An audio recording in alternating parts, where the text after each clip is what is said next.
bishops, black players, people of the chocolate persuasion, black king, black bishops, black players, people of the chocolate persuasion, black king, black bishops, black players, people of the chocolate persuasion, black king, black bishops, black players, people of the chocolate persuasion. But the Dark Ages was a time when black people ruled Europe. So when you go into the real history, you'll see King James was... That's King James right there. That's James LeBron. That's King LeBron right there. black. He was not a white guy. You'll see his whole lineage of kings. Black kings, black bishops, black players, people of the chocolate persuasion. Black kings, black bishops, black players, people of the chocolate persuasion. Black kings, black bishops, black players, people of the chocolate persuasion. Black kings, black bishops, black players, people of the chocolate persuasion. Who was a homosexual himself, who was in love with his sister Lucretia, who they made the image of Lucretia to be Mary. And that became the Renaissance era. Lucretia. So hold on, you telling me Lucretia? That's a black name right there. How you gonna say that the people that was framing the black people were also black? That don't make no sense. Lucretia is a black as hell name. Lucretia. The church even allowed it, you know what I'm saying? The church allowed for straight pimping. That have been suppressed. Listen to my brother. In the 1500s, it was legal to be a pimp. Black kings, black bishops, black players, people of the chocolate persuasion. Black kings, black bishops, black players, people of the chocolate persuasion.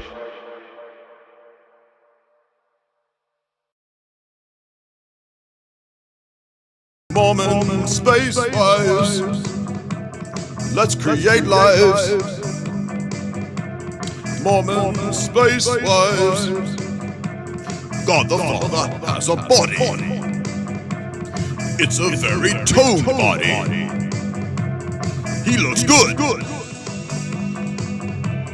Moment, space, wise. Moment, space, wise.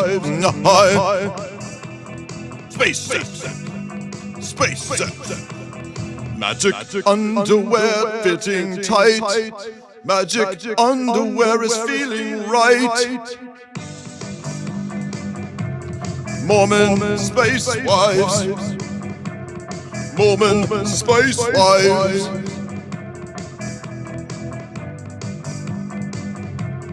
Lords of Cola. I would like to have intimacies with you on the planet of Naboo. Moment, space, wise. Magic underwear. Where? Right there. Moment, space, wise. Let's create lives. Moment, space, wise. God the Father has a body. It's a very toned body. He looks good. Moment, space, wise. Moment, space, wise.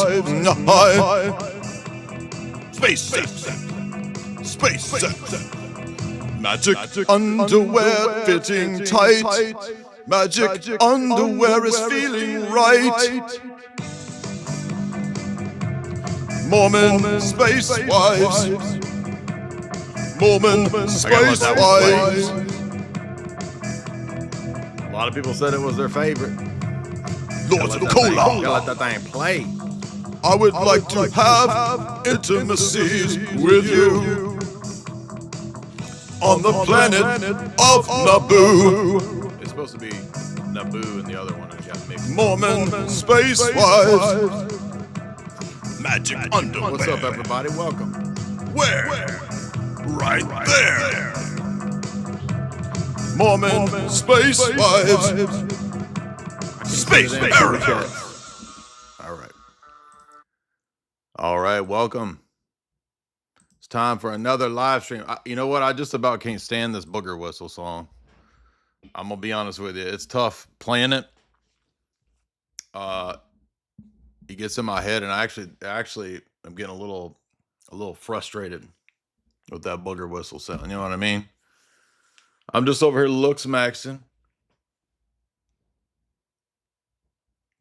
for you guys right here. With me and Derek Zoolander, I mean clavicular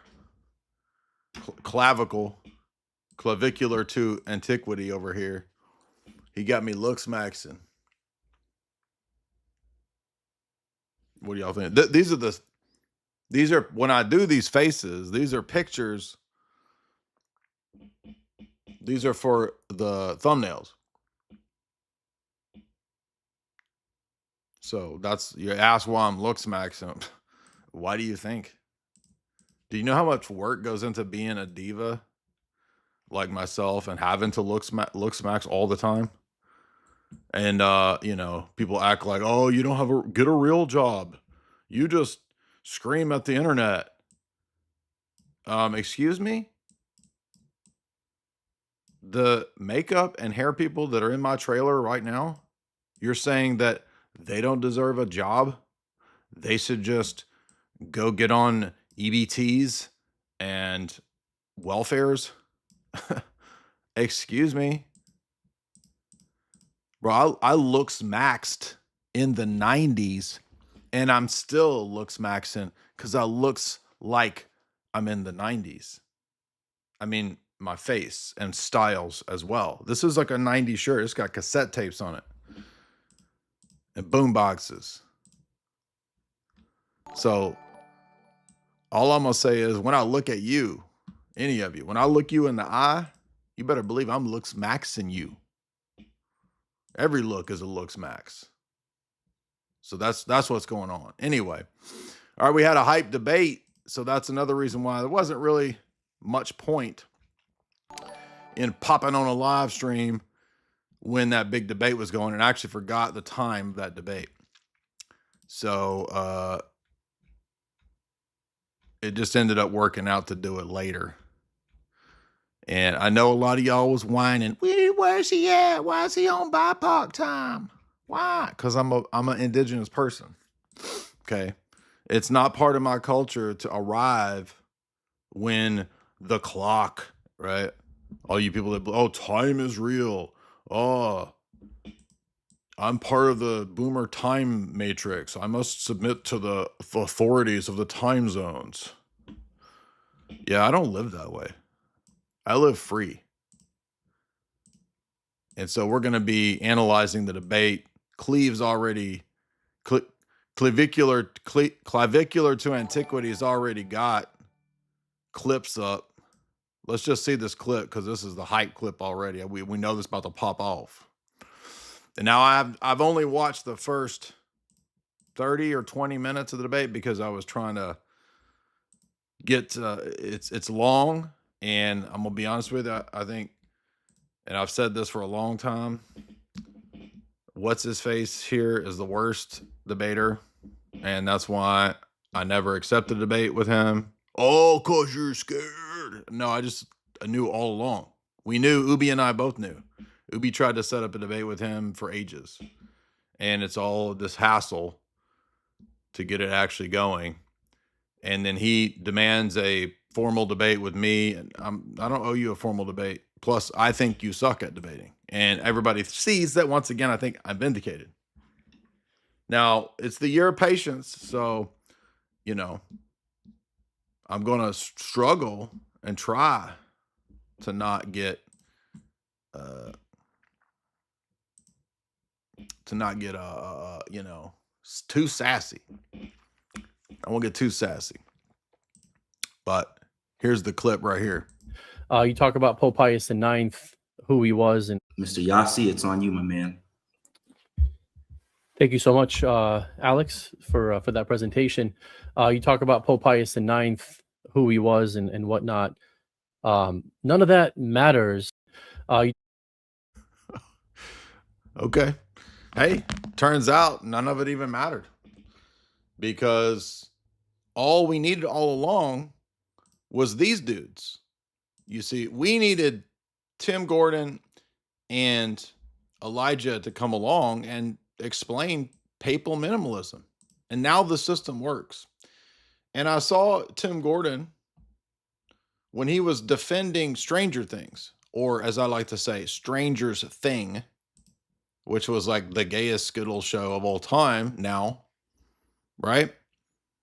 I noticed Tim's defense of it was, I will craft a story to make it work. Literally. So he like crafted this story of, oh, it's actually a Bayes narrative that Vecna, was touching butts, and that's what made him evil. And that's why Will is touching butts, right? And I'm like, wait a minute. I thought I was watching an insidious show targeting the youths. Turns out, no, it was all Bayes the whole time. It was all Bayes. Okay, not really, right? Now, that's a pretty ridiculous Tim Gordon narrative. But I started realizing Tim Gordon and the Papists, they do the same thing. They actually think all you got to do is craft a narrative that makes it all work.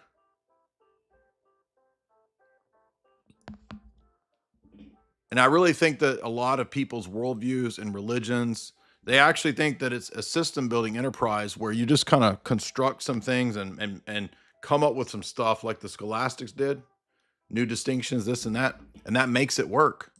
So if there's a theological problem, an apparent contradiction, an actual contradiction, just craft a new story and it works. Just like Tim does with Stranger's Thing.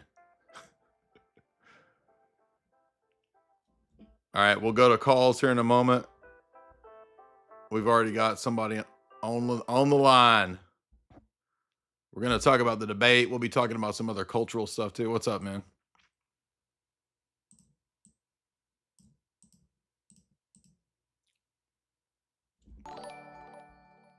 Well, he can't connect. So you can call in at the link in the show description. It's the Twitter space link if you want to call in. So Yasi did, I think, what everybody expected. It's all the same classic sort of, quote mine stuff. He says Pope Celestine, Lateran 649, the stuff that most of the papists do in every debate, probably just Eric Ibarra's stuff repeated. I'm not going to replay his whole opening statement. Nikon, what's up? Oh, what's up, man? Did you want to say something? Yeah, can you hear me? I can hear you. Nice. Yeah, I was listening last night. I wanted to respond to what? Second. So you guys were talking about prefigurations, types of things having to do with the crucifixion. Yeah. I did think of one a while ago while I was lifting weights, and that is, if David is a type of Christ, perhaps the harp is a type of cross. And then it come to find out that actually is something that the fathers wrote about. I think it was Saint Ephraim, if I can't remember correctly. Okay, I haven't heard that. Yeah, harp, and then that was pretty much it. I just wanted to okay. You were trying to find how does the harp relate to the cross? I don't understand that, but I mean, I'm not saying it's not true. I'm just... Well, there was some stuff like, I guess I could have brought my quotes, but if you look this up, if you search like church fathers, harp, prefigurement, just do a Google search of this. Now harp is the auroral atmospheric project that they're weather controlling. Are you trying to tell me that the harp was mentioned in the Old Testament and that David was prefiguring DARPA? I couldn't help going full schizo, dude. I'm sorry. No, exactly. Yeah, but I think it was Saint Ephraim who was saying something like God the Father was playing Christ on, like, as a harp on the cross. Interesting. Okay. Some kind of song or something like that. Yeah, I got you. It was kind of a beautiful typology, I guess. Also, I was curious, switching over to movie soundtracks. Always a big fan of your movie analysis, and I feel like we have similar tastes in the sense that you even spoke about analog synths and John Carpenter and Twin Peaks and these kinds of soundtracks, 80s music, Sure. 80s soundtracks, all kinds of stuff like that. Tangerine Dream, right? And sort of these, evangelists and Right. sort of these electronic composers, those can be kind of a gateway into watching certain films. Sometimes I watch movies based off of directors or based off of my favorite actors, et cetera, et cetera. You get on the rabbit hole. Music is one way to approach it as well. With that being said, I wanted to hear what your thoughts were on, the Safdie brothers and their collaboration with 106 Never, Daniel Lopatin, which I don't even know if you're familiar with that artist. So if you don't know, then you don't know. But have you seen the Safdie brothers films at least? Have you? What's their stuff? So they did Uncut Gems. They did Good Time, and then they just did one of the Safdie brothers did Marty Supreme. I'm kind of surprised you haven't heard of these films. I mean, I've heard of Uncut Gems. I just never have seen it. Oh, you should see it, man. Okay. It's kind of a new wave of film direction, kind of genius stuff. Okay. But anyways, if you haven't seen it, then never mind. Well, no, I mean, I appreciate the recommendation. I mean, I always like people's film recommendations, so yeah, I should watch that if you think it's good. Yeah. Watch Uncut Gems. There's like some Jewish identity stuff in it. Uncut the Safdie Gems. brothers- Yeah, exactly.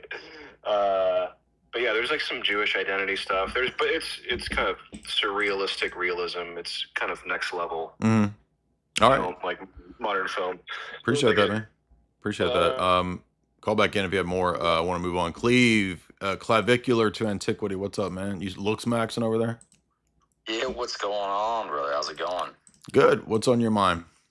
Hey, check out that clip I just tagged you in. That's Okay. like a kill shot of the debate there. Somebody else clipped it and Oh. tagged me. Okay, I see it. Let's see. Yeah. Is this the? Is the Pope? Okay, here we go. Let me rewind this here. Yeah, I was hoping that you would call in or somebody would kind of give me some, because I don't think we're gonna have time to watch this entire debate, but I would like to hit the highlights and whatnot. So let's play this clip here. Hey, let me ask you this actually: what is the Pope obligated to do to issue an infallible statement? What is he obligated to do? What is he juridical obligated sense? to do? In a juridical sense, he is not obligated to do anything. In a Okay, thank juridical you. sense. So, In- do we see that in the First Millennium Church? Yes. Where? Show me. Okay. Show me them doing that. Actually, let me rephrase that. We don't see that in the first millennium or the second millennium church. What? Vatican. So you don't see it in Vatican I then. Hey, let me If ask you- you this actually: Roman Catholics, what is Roman Catholics will be like, yeah, that's where he won the debate. That's where Yossi won the debate and owned Sorin. I'm telling you, man, they'll pull creative fiction writing out of the butt and do like Tim Gordon is doing, defending Stranger Things as not gay. No, but you see it's based, and you see this point that Yossi made was actually so deep and profound that it went over Cleve's head, it went over Alex Sorin's head, the entire audience except for the Roman Catholics. They're the only ones that got how profound what you thought was a contradiction and a conceding of the whole debate was actually Sorin basically getting demolished and cooked. Dude, it was pretty bad. He said stuff like that about 3 or 4 times in the debate. Oh, he did? Even the Roman Catholics were catching on. They were like, wait a minute, Now- he's actually doing terrible. They did a poll, and Yeah. half the Roman Catholics said he lost. Let's play this one more time. Hey, let me If ask you- you this actually: what is the Pope obligated to do to issue an infallible statement? What is he obligated to do? What is he juridical obligated sense? to do? In a juridical sense, he is not obligated to do anything. In a Okay, thank juridical you. sense. So, In- do we see that in the First Millennium Church? Yes. Where? Show me. Okay. Show me them doing Actually, that. let me rephrase that. We don't see that in the first millennium or the second millennium church. Vatican. I love that silence there. Even Alex was like, Alex made the same face that my face made when Tim Gordon said that God's glory is a creature, and I was like, "Are you sure you want to say that?" Like, I wanted to give Tim like a moment to be like, "Are you just misstating? Like, do you want to rephrase that?" Man, I was gobsmacked. I didn't even know, like... Yeah, so you're having that's exactly my reaction in the Tim Gordon debate. Yeah, I didn't why are you confessing? Like, this is the whole debate. Like, it didn't even cross my mind to think like, oh, so I win. There's no point at issue anymore. Exactly. But I was so gobsmacked. I was like, so you're saying Vatican II didn't happen? It didn't even cross my mind to go there. Right. But yeah. Yeah, great work. I'm looking forward to seeing. I've only seen the first two opening statements. I'm looking forward to seeing the rest of it. Cleve, what's your overall assessment? Did you watch the whole thing? Yeah, I was there the whole time. I mean, I think Elijah just seemed to kind of run the entire time. After when in his first rebuttal, the clip that I sent you, the first one that you watched, was his response to Alex's opening statement. He said, none of that matters. He's talking about Pope Pius's definition of papal supremacy. He's like, none of that matters. Let's move on to my pre-canned nonsense. I did see that clip, but why do you? What does he mean? None of that matters. Like, He's just like he was trying to reduce the papacy to like a set of propositions from Pastor Eternus. And in my mind, I don't think you can do that because so much has happened since the schism. You have the Gregorian reforms, the Tridentine reforms, and then Vatican I is just another reformation of the Roman Catholic Church. It becomes the Ultramontane Church. So it's like all this stuff is like, if you're asking the question, what is the Vatican I papacy? It's not just a few chapters from Pastor Eternus. It's Pope Pius IX.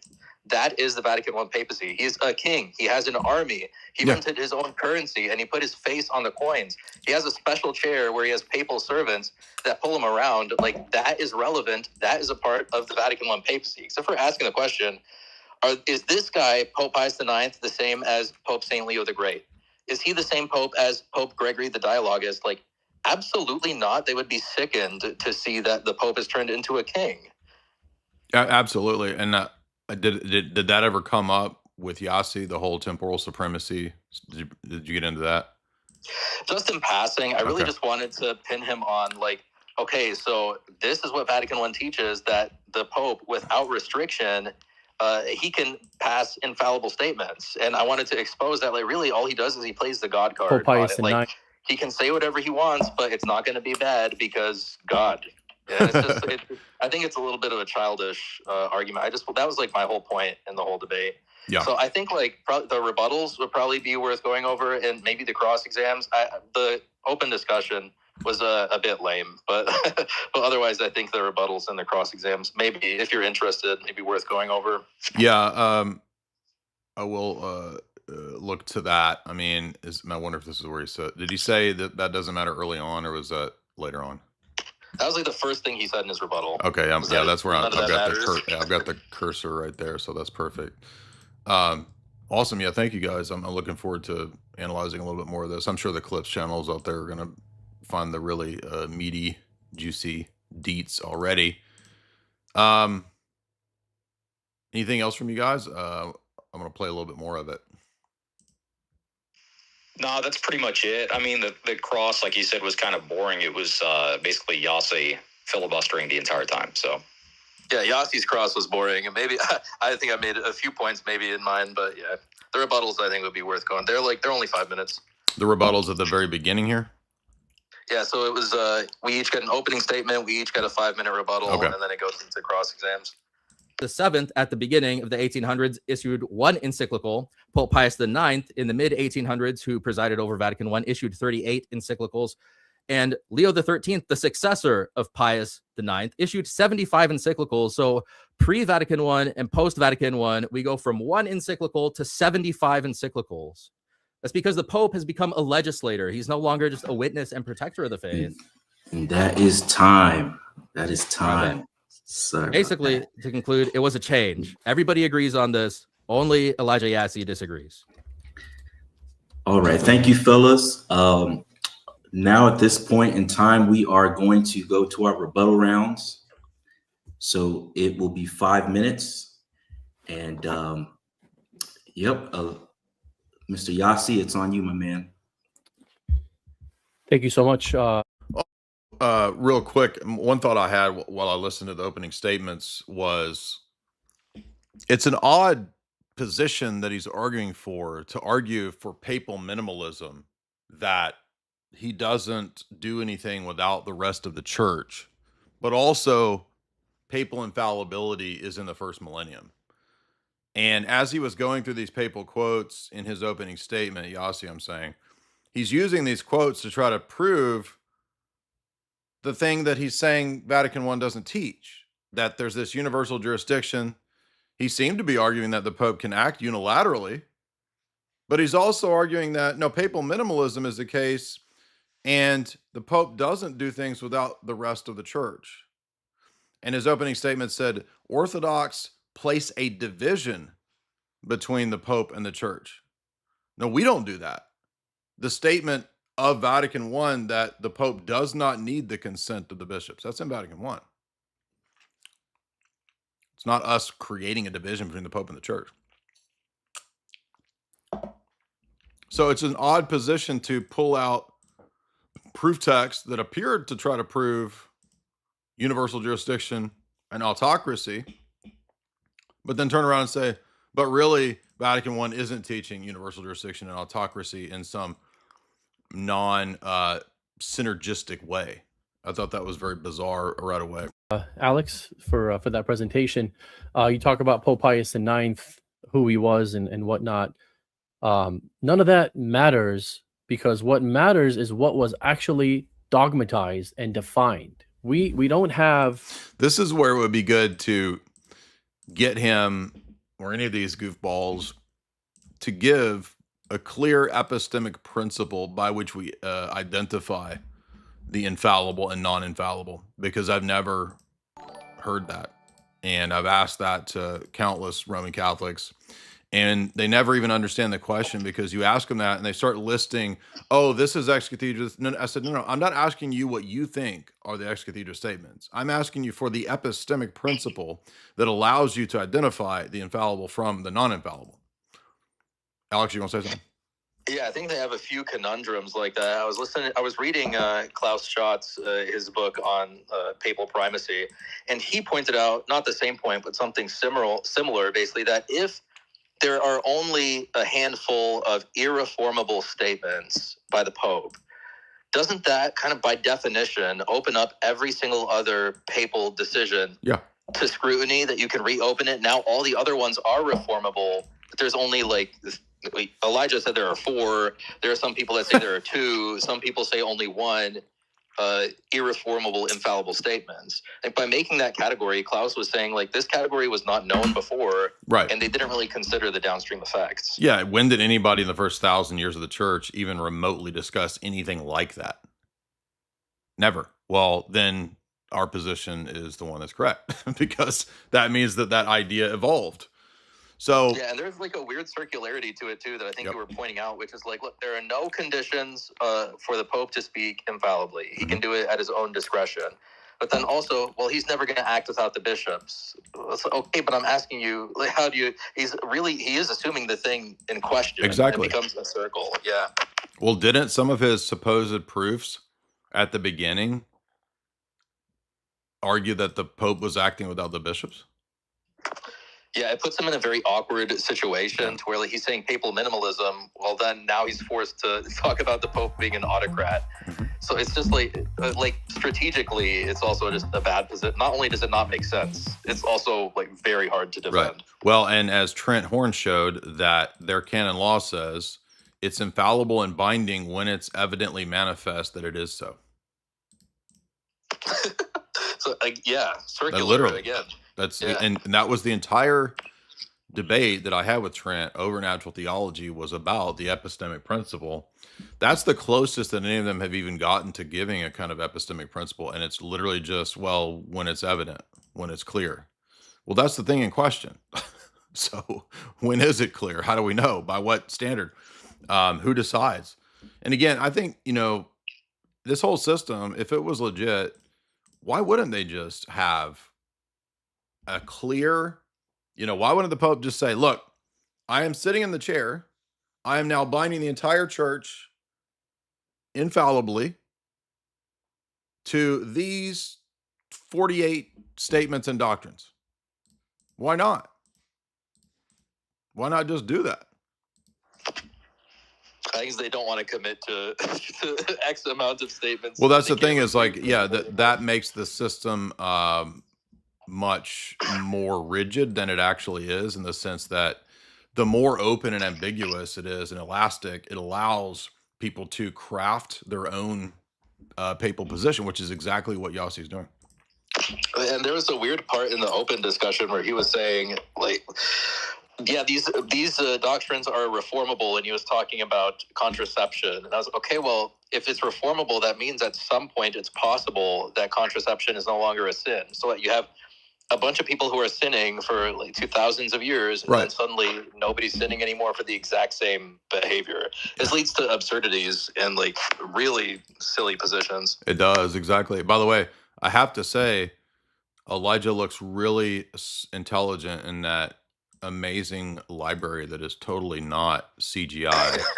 It's funny because everybody used to joke that I tried to look smart and that like the books behind me are fake.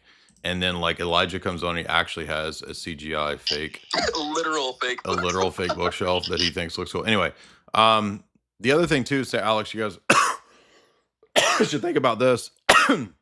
There's a similar sort of conundrum that when you were saying that, wouldn't this make any of the other statements then dubious? You made this point a minute ago about papal was papally binding, and if there was only a handful or whatever, it would conceivably make all the other statements then just sort of like non-binding, and everybody can kind of do what they want. There's a similar problem that I remember when I was a trad cat came up. And I remember debating countless other trad cats and struggling with this issue, which is over saints.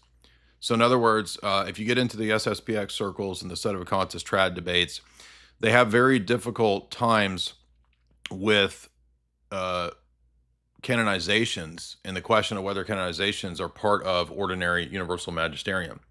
Because some people argue they're not. And they do that to try to get away from having to honor John Paul II as a saint, because he did so many wild ecumenist, syncretist things and even blasphemous things. For example, he said, "May John the Baptist protect Islam," and and so forth and so on, and even worse things in some of his homilies about Islam. So, well, how is he a saint? Well, he's not. But then the problem immediately becomes evident. Well, if sainthood isn't in the Roman Catholic system part of the universal ordinary magisterium, then you can conceivably debate and doubt all the saints, couldn't you? I mean, you could go back and start, well, maybe Athanasius isn't a saint. Yeah, it opens everything up to question at that point. That's an excellent point. And also in the Sedevacantist world, the same principle applies with the acceptance of the papacy, because most Sedevacantists, end their lineage at Pius XII, but there were actually some nonists who would say, no, actually Pius IX was the last valid pope, because after Vatican I, some of those other popes began to do early reforms of the liturgy, which actually prepared the way for Vatican II.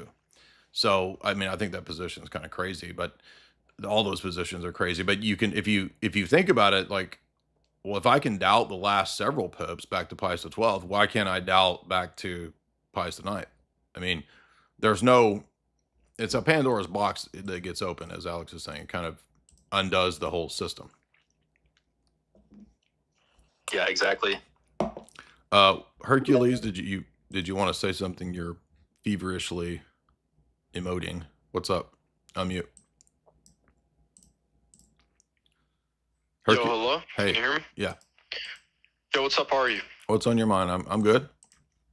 I'm good. So the thing is I'm cradle Orthodox, and I've been hearing a lot of different positions specifically on the topic of original sin. So, I mean, I already have a position that I hold to, but I really wanted to know what you would think.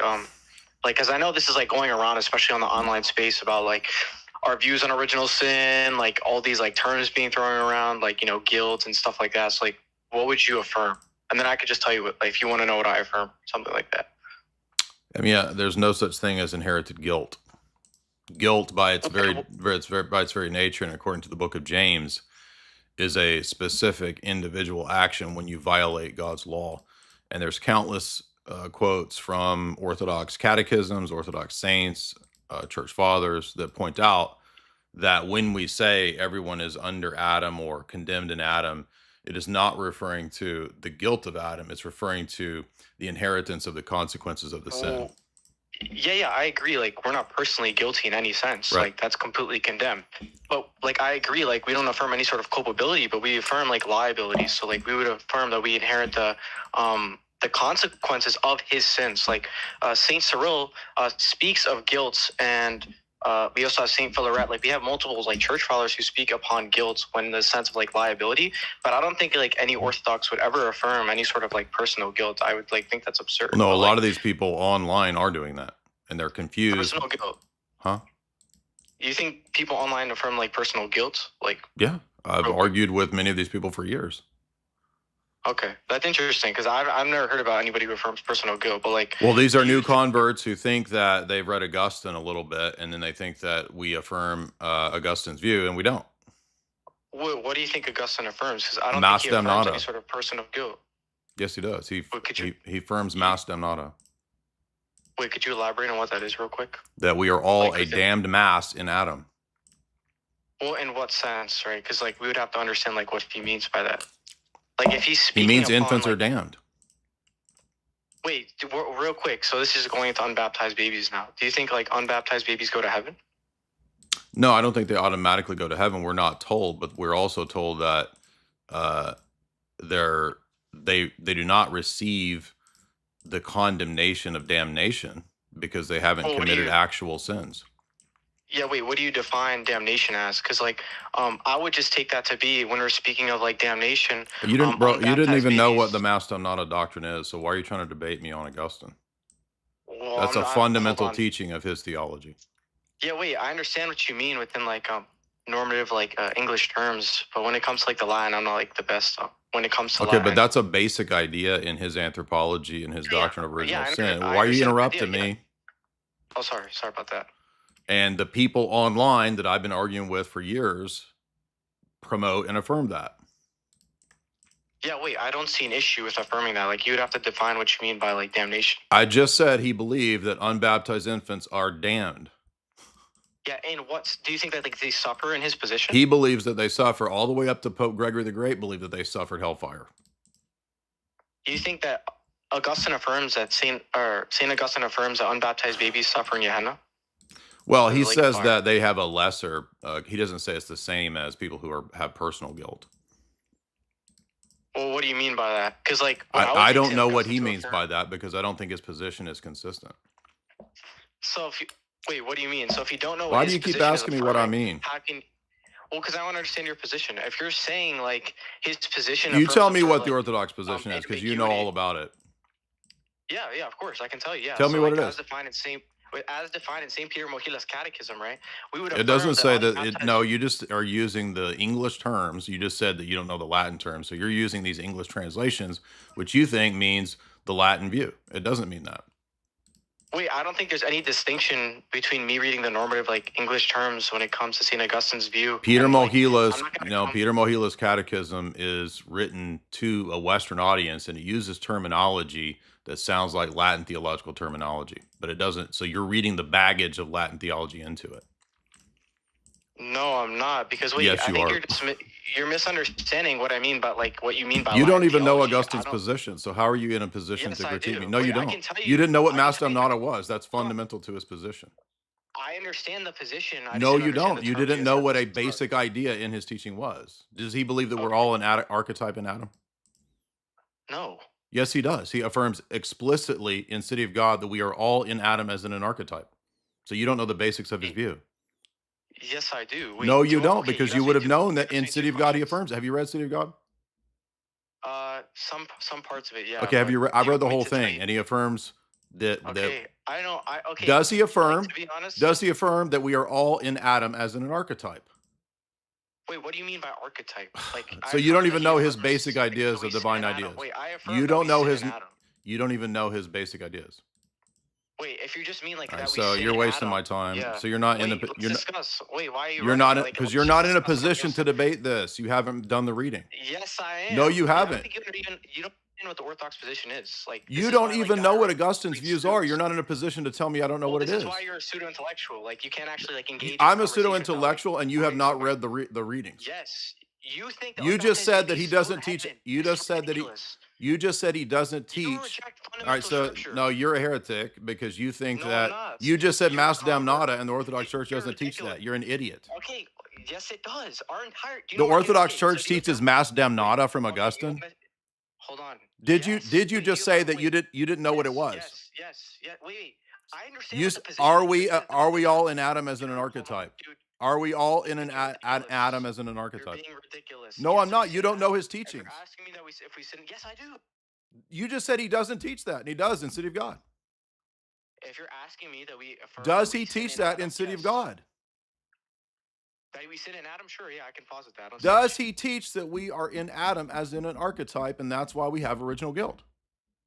Wait, Does he teach that? define these terms. All right, you Wait, can't. You don't know what he. Hold on. So this is what happens when you're 20 and you don't know anything about theology and you want to come to debate people who've read thousands of pages of St. Augustine and you don't know the basic terminology. Jay, I don't know how you deal with it, man. Clearly, he's like unfamiliar with like the basic terms and like it's just like the hubris. Like It's these total people think they can hubris and call pride. in, and they're just unfamiliar with the reading, and they think they can keep up with like. And why does he ask me to define every term if he's done the reading? He would know what those terms mean.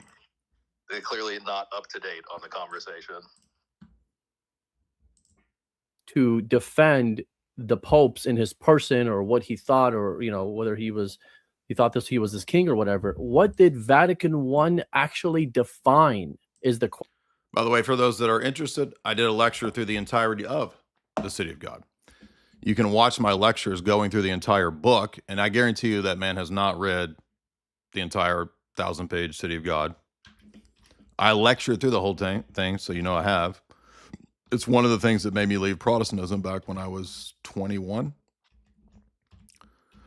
And I go through the sections that talk about mass damnata and the section where he talks about we are all in Adam as in an archetype. This is books 1 through 10 of City of God right here.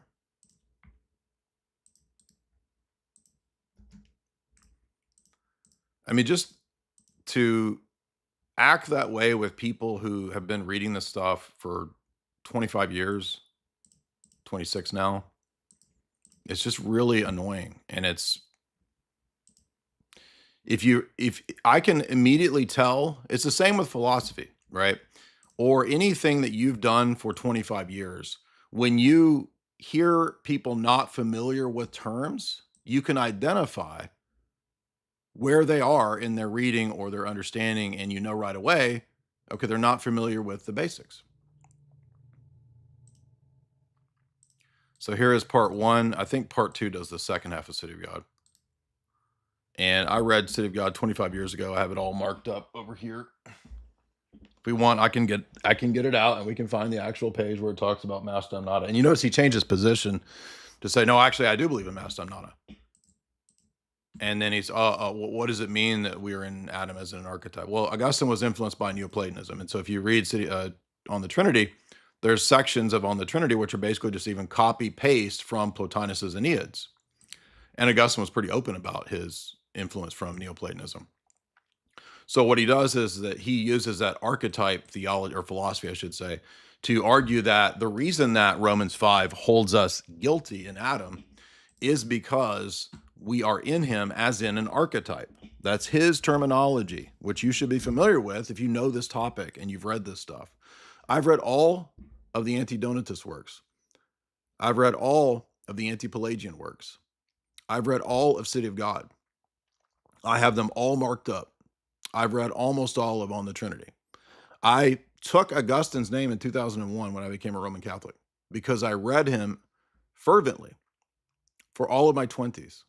And Aquinas a lot too. I don't read everything Aquinas. I'm not saying I've read everything from Augustine. There's plenty of works that I haven't got to. But I know this very well. So when someone comes and tries to argue with me, and I can immediately tell that they don't know what they're talking about, they're getting tripped up, and they keep interrupting me, you're not in the position to debate and argue with me at that level. Oh, he's mean. Oh, he can't handle it. He can't do it. It's you that has the issue. The problem is on your side. Yes, sometimes I lose my patience. But that's not the main issue here. The main issue is not patience. The main issue is I know what I'm talking about with this. And I'm not even saying I'm some Augustine scholar. I don't really care that much about Augustine's views anymore. I cared a lot in my 20s, but I don't really care that much anymore. But I know enough about it to say what his position is. And also, you can go to my talk here, and everybody needs to read the Meyendorff essay on where Augustine made a mistake because he didn't know Greek in Romans 5, because that's a big part of the issue here. Something that helped me also with Augustine was in the St. Photius's Mystagogy, there's a version that has an introduction by Joe Farrell. Yeah. And through that introduction, he talks about like all the parallels, and he goes through all the parallels between the Augustinian view and Neoplatonism. And I was shocked. Honestly, it's virtually identical. Yes, it is. And also the Neoplatonic archetypal view of how he gets his original sin doctrine, that's dealt with in a lot more detail in Farrell's book, Free Choice and St. Maximus. And so another book that everybody in this domain trying to argue this position that they don't understand is that they should read Free Choice and St. Maximus. But Meyendorff's essay is also key here because he shows a basic mistake that Augustine made. And Augustine admits in Book 3 of On the Trinity that he can't read the Greek. No, that's not it. This is it right here. Now, I think this is a Uniate site, but this is from Meyendorff. And so here is the article. And I'll put it in the chat. Everybody should read that. That will help people understand exactly the roots of the Augustinian mistake. And there is a difference between Augustine's position on this and the rest of the Eastern Fathers. It's just a fact. And even some of the Latin fathers before him. So, and by the way, all of these people, they don't have any degree in any topic or subject related to any of this stuff. And I'm not arguing that credentialism is all that matters, but think about any other field. Doesn't some degree of showing that you have proficiency, isn't that what's necessary in pretty much every other field? But for some reason in this domain, whether it's philosophy or whether it's, religion, theology, people just assume, no, I don't need anything. I am sufficient unto myself. I don't need any training under any mentors or authorities or anybody. I can solve these issues. I can do this. And you can't. There is none of that. That is a thoroughly Protestant modern attitude. I'm not saying that you can't study on your own or that you can't learn things on your own. I'm saying it's an issue of missing the point that in all recorded history, all people in all fields had mentors and went through a process of qualification to speak on topics, to debate topics. And today, because of ChatGPT and all this nonsense that everybody thinks they're an expert. I mean, imagine, Alex is a lawyer. Imagine somebody saying, yeah, I don't need to go to law school. I've got 5 law books that I bought at the thrift store. I've been reading them extensively, and I don't need your stupid law schools and your law classes. I'll just show up and I'll do it on myself. By myself. And there are people in law school that didn't get it. So I mean, like, the thought that you think you'd be able to do it on your own is just ridiculous. But like on that point of like just the basic terminology that people use, I think I was talking about this with Ubi the other day. He sent me a text because he realized I was debating like Yassi, who was in that same crew with Ibarra and Lofton and whatnot. So we just went back and forth a bit. But I told him, like, in law school we have like Socratic method, right? So the students get cold called, and you can just tell based on the questions that people are asking, like whether or not they did the reading that night. It's like, oh, this guy has no idea what we're talking about here. Exactly, and it's the same that I can do in a lot of this domain when I hear people, for example, when you're debating a lot of atheists, a lot of people that read Reddit, they think they're proficient, they know all this stuff, And if you've gone to undergrad, grad school, and done philosophy, like you can tell really quickly when somebody has no clue what they're talking about. Anyway, let's see some more of this. The text of Vatican I is what we're defending. Pastor Eternus, the 4 chapters, chapter 3 and chapter 4 is really what we're discussing today. Chapter 3 on universal jurisdiction, chapter 4 on papal infallibility. And you see Alex going in all. By the way, he seems to not be aware that there are other elements of Vatican I. It's not just Pastor Eternus. De Filius as well. Yeah, he does he not know that? Like, does he think that it's just? I don't know. I think he does. Like, he doesn't actually know what he's defending. Places because he doesn't want to stick to the actual text. So let's stick to the actual text. He quoted Gasser. We're going to get into, if he wants to get into Gasser, I wasn't planning on having this debate on the minimalist. As you can see, I had the first millennium proofs of Vatican I as if I was defending it as a maximalist, right? But that's fine. Let's go with that. So he just recognized the point that I made about the contradiction in papal minimalism for right now for the Orthodox audience, but he's going to defend papal maximalism in the first millennium. So even he recognized, my first thought. He brought up Chieti directory. There's a document called the Directory for the Application of Principles and Norms on Ecumenism that quotes on such documents as Chieti, and it says all statements or reports of dialogue commissions are submitted to the churches concerned for assessment. Statements produced by dialogue commissions have intrinsic weight because of the competence and status of their authors. They have weight because there's scholars there, not because it's binding on Catholics. And here's the next. Of course, as if anybody was even arguing that Chieti is some sort of dogmatic document. It doesn't matter. It's Right. According to Leo, it expresses his mind.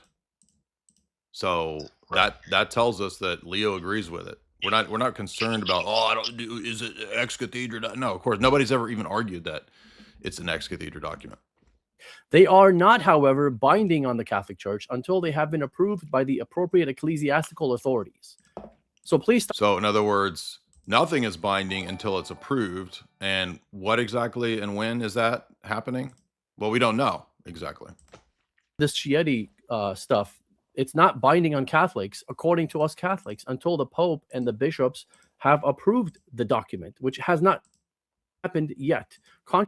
He said that he agrees with it. So what's the way this works is it's never going to be approved until there's some Leo saying, I absolutely approve and you must accept it. That's the only thing that they would maybe concede to. Which, of course, that's never going to happen. To a lot of orthobros online. He mentioned that's a straw man, though. Nobody has ever argued that Chieti is a binding document. Yeah, I argued it as an authority, and I'm glad that he kind of conceded that it's a lot of top Roman Catholic scholars. That's the kind of proof that I cited it for, not as something binding. It comes up in the open discussion, and he's like, oh yeah, I know that it has a lot of scholars behind it. But he just says ortho bros think it's binding. No ortho bro, I haven't seen any ortho bro argue that it's binding. I mean, there could have been one arguing that, but that's so what. Nicaea, Canon 6, talks about giving the prerogative to Alexandria and giving the prerogative to Antioch and whatnot. Well, here's Pope Saint Boniface. This is a pope in both of our churches. This is how he interprets Nicaea in that Canon 6. The universal ordering of the church at its birth took its origin from the office of Blessed Peter, divine institution, in which is found both its directing power and its supreme authority. From him as from a source at the time when our religion was in stage. Yeah, I believe Peter is a divine authority and foundation stone and source. But that doesn't mean that every successor is that and has all those same powers as Peter and that it would never fail, right? That's the thing that, see, they use terms like when I debated Tim Gordon and he said, did Jesus establish the papacy? Well, Tim, we both agree Jesus established the papacy, but what that means and the extent of that power is the thing in question. Not did the divinity establish the papacy? If you remember, Lofton used to make this argument. He would say, anything divinely established can never fail. Which, God established the nation state of Israel. It failed. So that's a non sequitur. Just because divinity establishes something does not mean it cannot fail. And also, every see and bishop has a divine foundation and can fail. All churches receive their common order. This much is shown by the injunctions of the Council of Nicaea. I like how there's a chair sitting in a chair in his background. I didn't even realize that, bro. That's hilarious. So Elijah Yassi is definitely not using an AI background. It's a real Oxford. He's actually debating you from the archives of the Vatican. It's just that the papal chair, it's like meta, dude. The papal chair, the papal throne, actually has a throne that sits in the throne. So it's doubly papal when Elijah sits in his throne. It's the lesser known double ex cathedra. That's the double ex cathedra throne. Venture to make a decree in his regard, recognizing that nothing could be added to his dignity. In fact, it knew that all had been assigned to him by the word of the Lord, divine institution. So it is clear that this church is to all churches. Again, I mean, this was something that Lofton, it's a divine institution. A divine institution can't fail. I actually, and he used to do, if I recall, quite a few podcasts with Lawson. So he's really just Lofton. He's really just, Lawson is actually better. He's actually just copying and pasting this old Lofton argument, which actually Ubi responded to this like 5 years ago. Oh, Ubi destroyed him, dude. But I mean, the argument was divine institution. How could it fail if it's a divine institution? Well, again, even on the Roman Catholic scheme, they believe that the Bishop of Antioch, the Patriarch of Constantinople, all of those have divine founding and institution behind them, and yet they believe that they fail. This gives me confidence that I made the right arguments, because that's precisely what I said in my Oh, did you say that? Okay. Yeah. Yeah, no, and I know where I remember he's getting this from. This is an old Lofton argument. World as the head is to the members, and that whoever separates himself from it becomes an exile from the Christian religion, since he ceases to belong to its fellowship. So here we have Pope St. Boniface. He's a saint in both of our churches, a church father, a champion of orthodoxy, saying Nicaea did not give anything to Rome because it cannot add anything to Rome, because whatever Rome has. Out of curiosity, Alex, did Yassi ever deal with the canonical statements like in the apostolic canons about, and there's many in the canons of the councils too, the limited jurisdiction canons? Does he ever reply to that? Nope. Okay. From the Lord.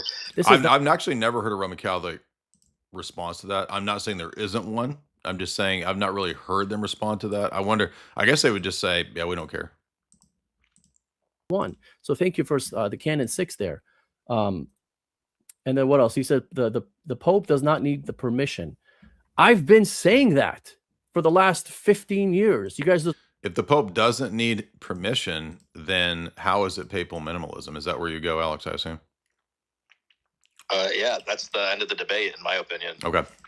Watch my videos and you want to assume what I'm saying. I have never once said the Pope needs permission from the bishops. In fact.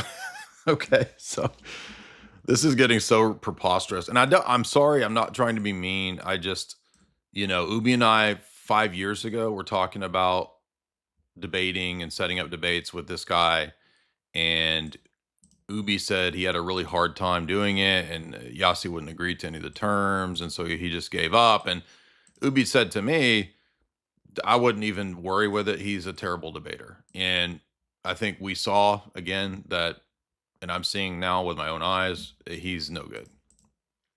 I dare anyone to show me where I've said that. In fact, I have said the exact opposite. And I have slides on my minimalist video that says, even on the minimalist view of the papacy, the Pope does not need permission from the bishops to act. When he polls them, he's not looking for their permission. Hey, can I act or not?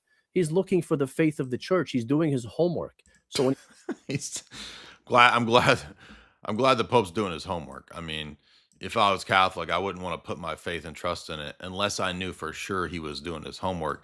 And thankfully, we have people like Yossi, people like Tim Gordon, and the papal apologists to do the grading of the homework for us, right? They can grade the Pope's homework to make sure he got all the multiple choices right, to make sure that he defined his terms, to make sure he didn't go against the apostolic deposit. Now, when I was a trad cat, I went from you convert in 2002, 3, and you're Novus Ordo, and you have all the same talking points that I've been hearing for 25, 6 years, whatever it is. And then what happens is you start moving towards papal minimalism. Okay. I moved towards papal minimalism in 2004 when I started going to the Latin Mass. And then you move towards, I don't even know if these popes are popes, right? So there's like a bell curve, right?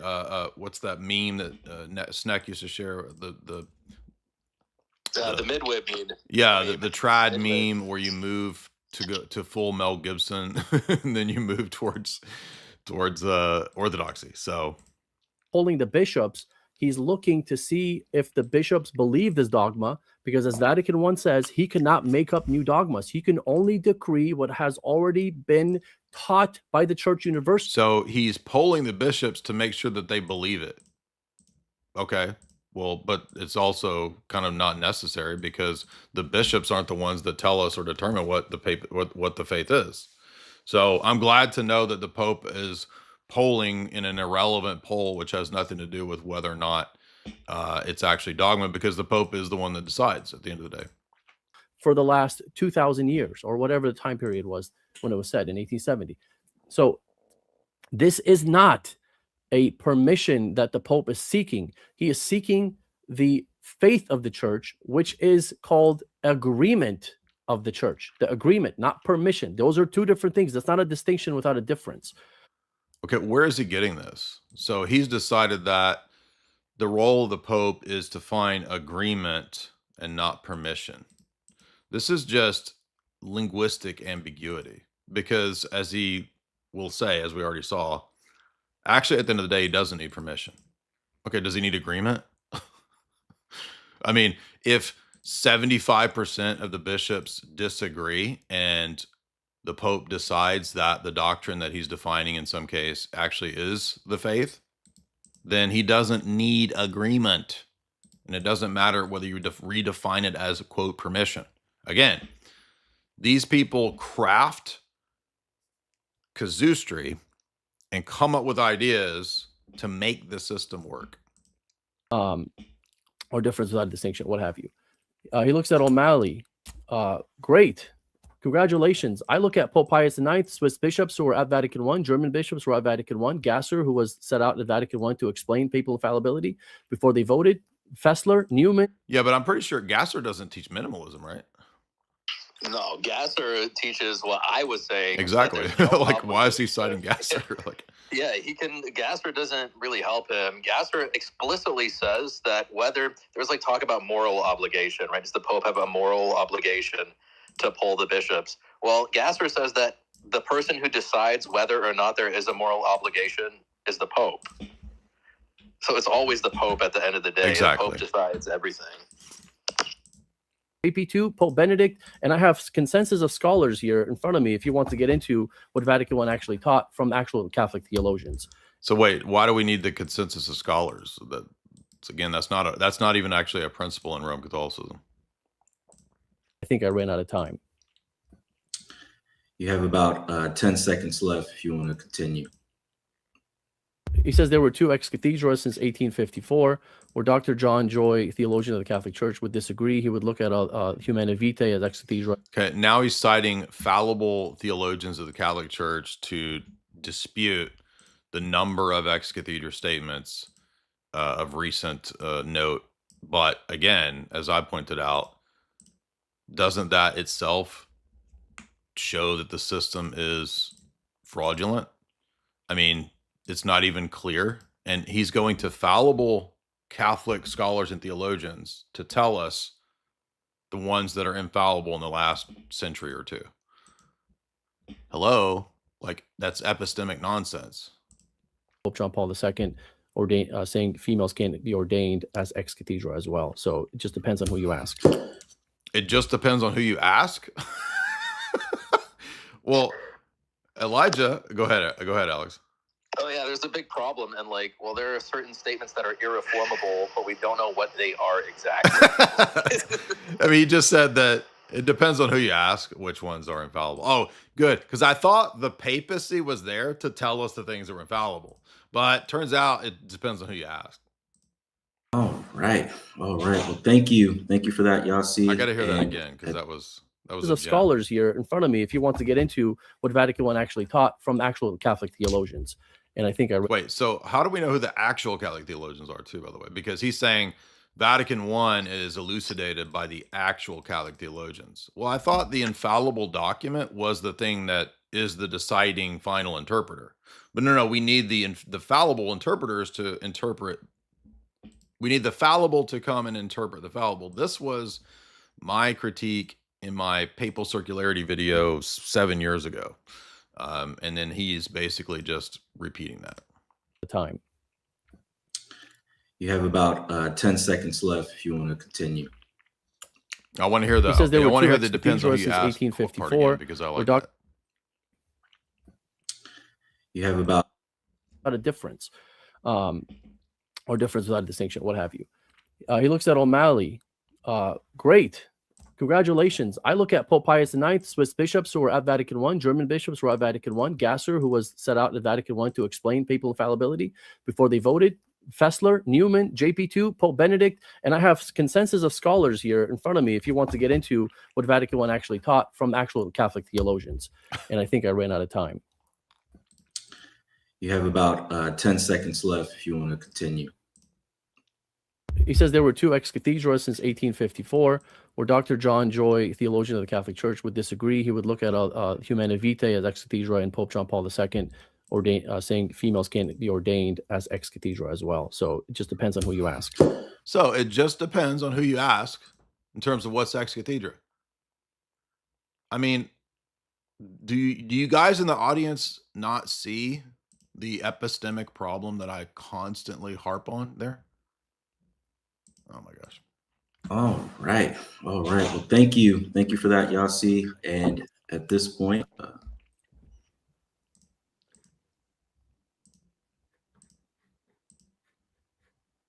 did we lose Justin? I'm with you. It's you got a 5 minute. I do have another PowerPoint slide for that. Okay. Yep.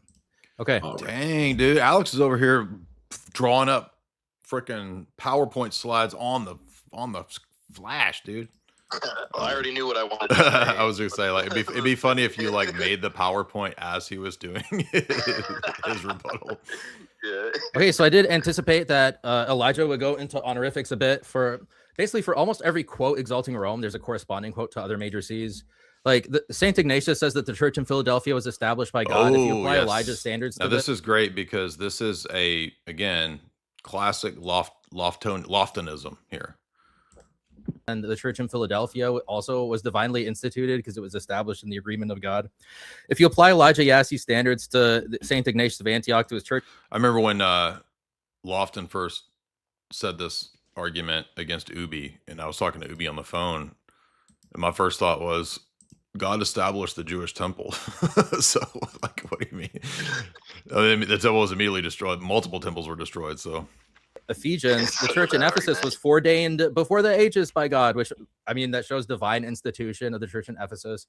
Saint Ignatius also says that the church in Smyrna is second to none in every good gift, which... By the way, and I'm not trying to claim, like, I found this, but I did notice reading Basil's letters back in 2020 or 2019, when I did a live stream on Basil's letters on this, that he was using all this terminology, calling the Church of Antioch the head of the body from which all the other, churches draw sustenance, etc.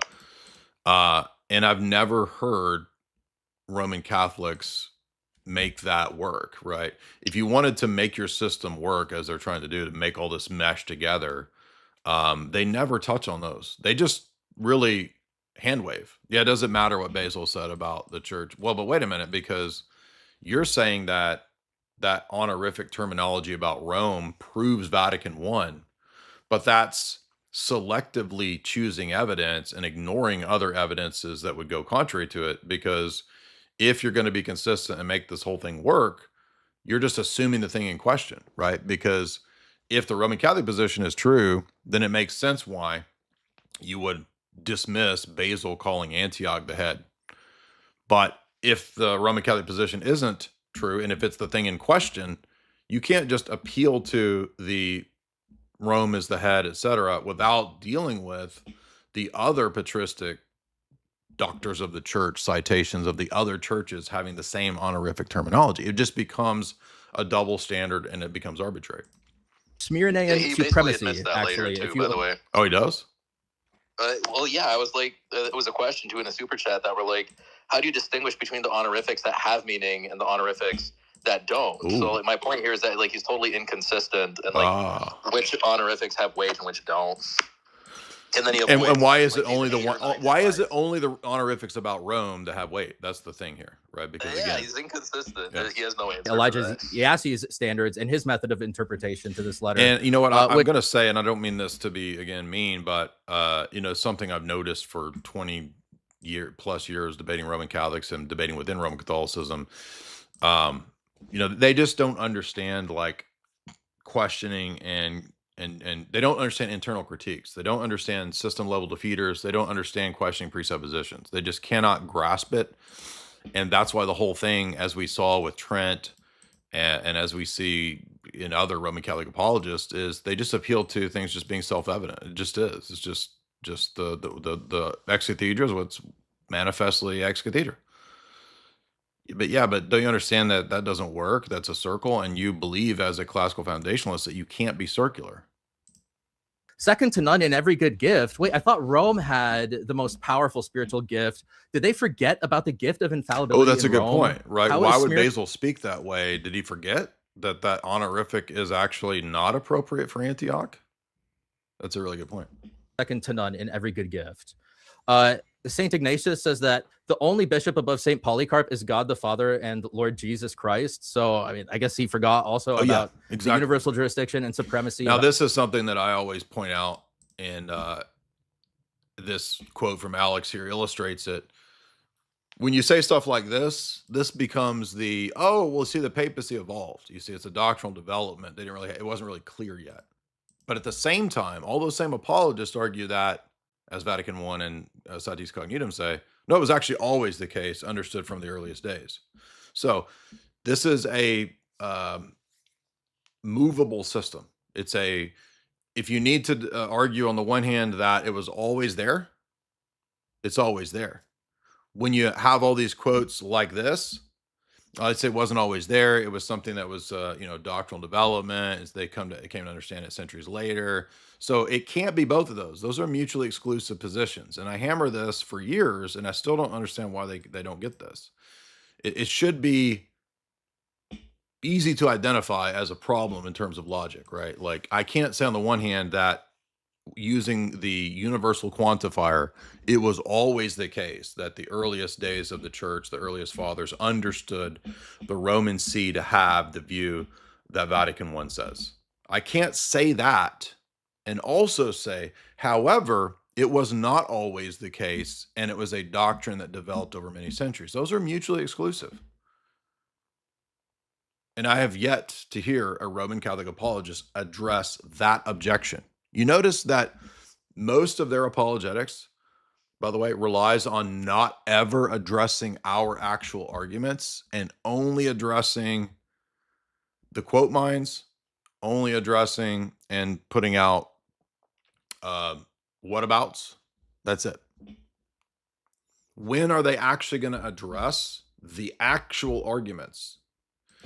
It's been, in terms of online YouTube papal apologetics, this is going back to 2017. So we're almost 10 years into this, and they've not addressed specifically the arguments. Or if they have, I've just not seen it. Maybe it went unnoticed in some live stream somewhere. But if you're a Roman Catholic apologist out there and you're watching this, I'd like to see some addressing of these specific arguments. Not straw men, not quote mines, these specific arguments. Of Rome. So we have Polycarpian papal supremacy here. If we apply Elijah Yassi's method of interpretation, Yeah, this is St. Basil the Great says that Antioch is the head of the whole body. Says, now what could be more vital to the churches of the world, the whole world, than the Church of Antioch? Yeah, this is the one I remember reading this church returned in Basil's letters. And by the way, if you want to go back and watch my Joe podcast, Rogan just said, if you type in a lot of these old podcasts have been kind of forgotten in the algorithm, but I think there's some value in these, right? We went through Basil's letters back in 2020 or 2019. Roman Catholics and Protestants refuted by Nicaea and St. Basil. That's this one here 5 or 6 years ago. So if you want to go through some of those letters and what Basil said, by the way, Basil says other things in those letters too that are great, like Rome is actually worthless. He actually says Rome has provided absolutely no help with the Meletian Schism. They are worthless and can do nothing to help us. I guess he just totally forgot Vatican I, didn't he?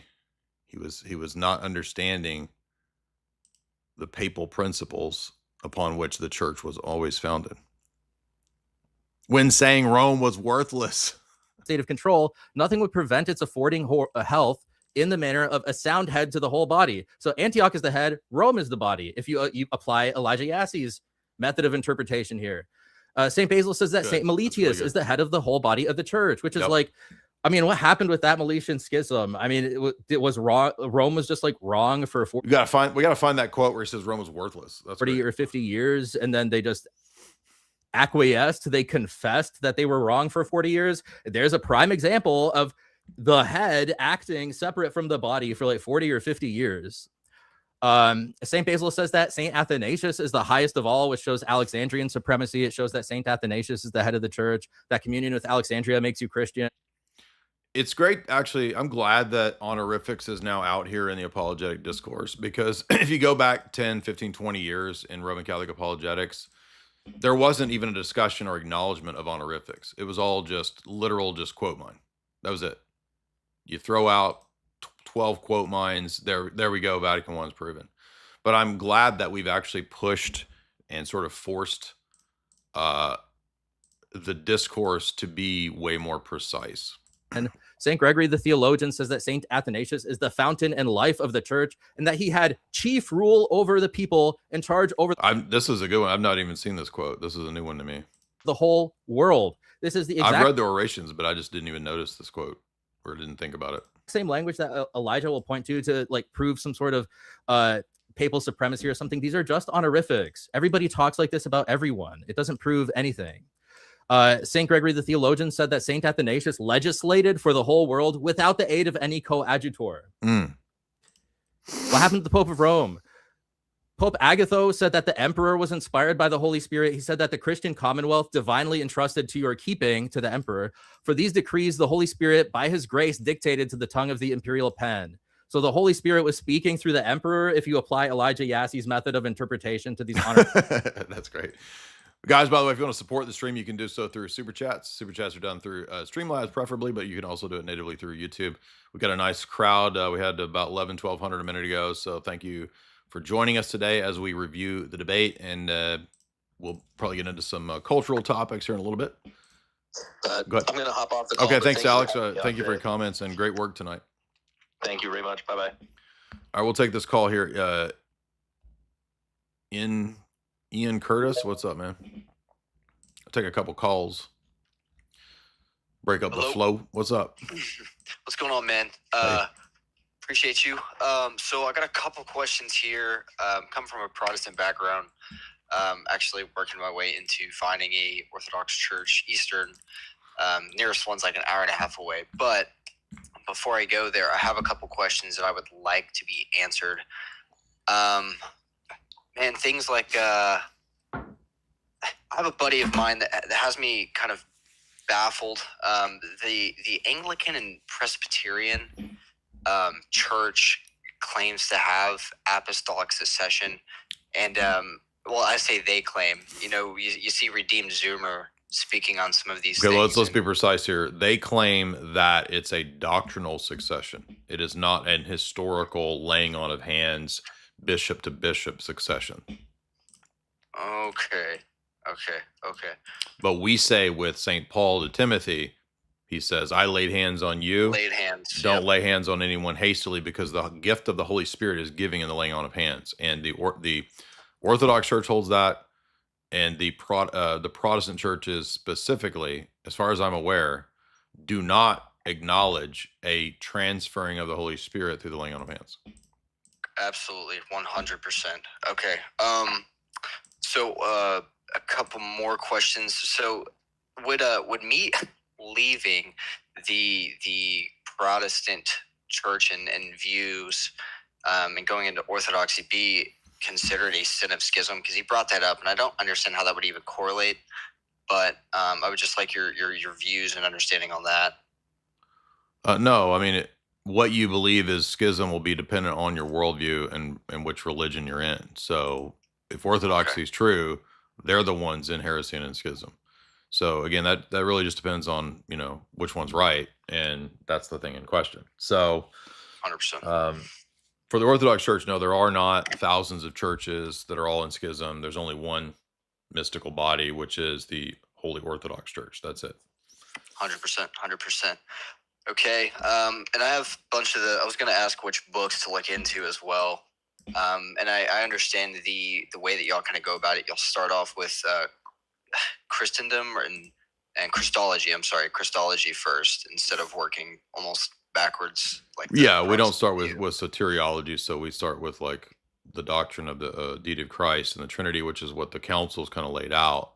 And then soteriology flows from that. So if you read, Athanasius on the Incarnation, if you read Basil's on the Holy Spirit, appreciate that. Guys, if you want to help me get to the goal tonight, you can with the super chat. Appreciate that. Big one there. Josiah Eliron says, God bless you and thank you for your works. Well, thank you, man. Appreciate that. Good to see you back in the chat. I haven't seen you around in a while. Glad you're back. Terrifics. The papal legates at the real Eighth Ecumenical Council of 879 Alpha Omega, what's said, up? You want to unmute? Is that Alpha Omega? Oh, hey, what's up, man? Hey, I just came to argue with you about Miss Candace. But I don't want to derail. No. We can talk about that real quick. What's up? Oh, cool. Well, what was your? What did you want to debate? What was your specific issue? I mean, I'm sure you have a ton, but. I think obviously the story that Mitch Snow tells is preposterous. So gotcha. Do you just have contentions with her on the Mitch Snow stuff, or is it like Candace in general as a? No, I just think that was a huge blow to her credibility to keep doubling down on that guy who's an obvious fraud con man. Yeah, could be. I think it's weird. So this is sort of like we all have to admit that this sort of open, real-time, where somebody serves as a central hub for people within TPUSA, because a lot of the stuff we wouldn't even know about if she wasn't a sort of person that people trusted they could go to and know it would be disseminated. And early on, tons of information about TPUSA came out that ended up being verified because of her. So yeah, I'm with you. It's definitely weird to watch this scenario unfold where we all have to watch an investigation play out that's messy, that has super high stakes, and everyone's has an emotional stuck in certain emotional feelings about the people involved. So it is weird. I'll give you that. I don't know what's going to play out, but I think she's doing it in good faith. She might be getting played, but I think that it's I think she has good intuition, at least so far. But why would you believe that a guy with a criminal record just stumbled on the base in the midst of a bunch of colonels planning an assassin? Do you think that's how assassinations are done? So I don't know. You don't know. So I would say. Wait a minute. Have you ever read a book on assassinations or how black ops go? So Brian Harple is, so Candace has been saying that she thinks this is a military op from the get-go, right? And Brian Harple, who's the center point of why Charlie was assassinated. I mean, it all really falls on. Can you give me an example of a situation or any piece of evidence where colonels were standing at a military base and planned an assassination that somebody could just stumble into? So specifically, Brian Harple being at a military base is what raises the question. What does somebody being at a military base have to do with anything? Why? So can you hear the question that I'm actually asking you? I'm trying to give you context because the security apparatus of people are usually the weakest links of how people. What does that have to do with colonels, 12 colonels at a military base? Because Brian Harple could be there to talk to. You just keep saying this guy's name. I'm not, dude. Regardless of this person, what is the precedent for 12 dudes at a military base that are colonels just standing around planning an assassination? Do you think that's how assassinations go down? So you made up that scenario. We don't know how I made that up. That's his claim. He never said anything about them planning an assassination. He just said he saw him there. That you made up that story, and I mean maybe that happened. I made that up.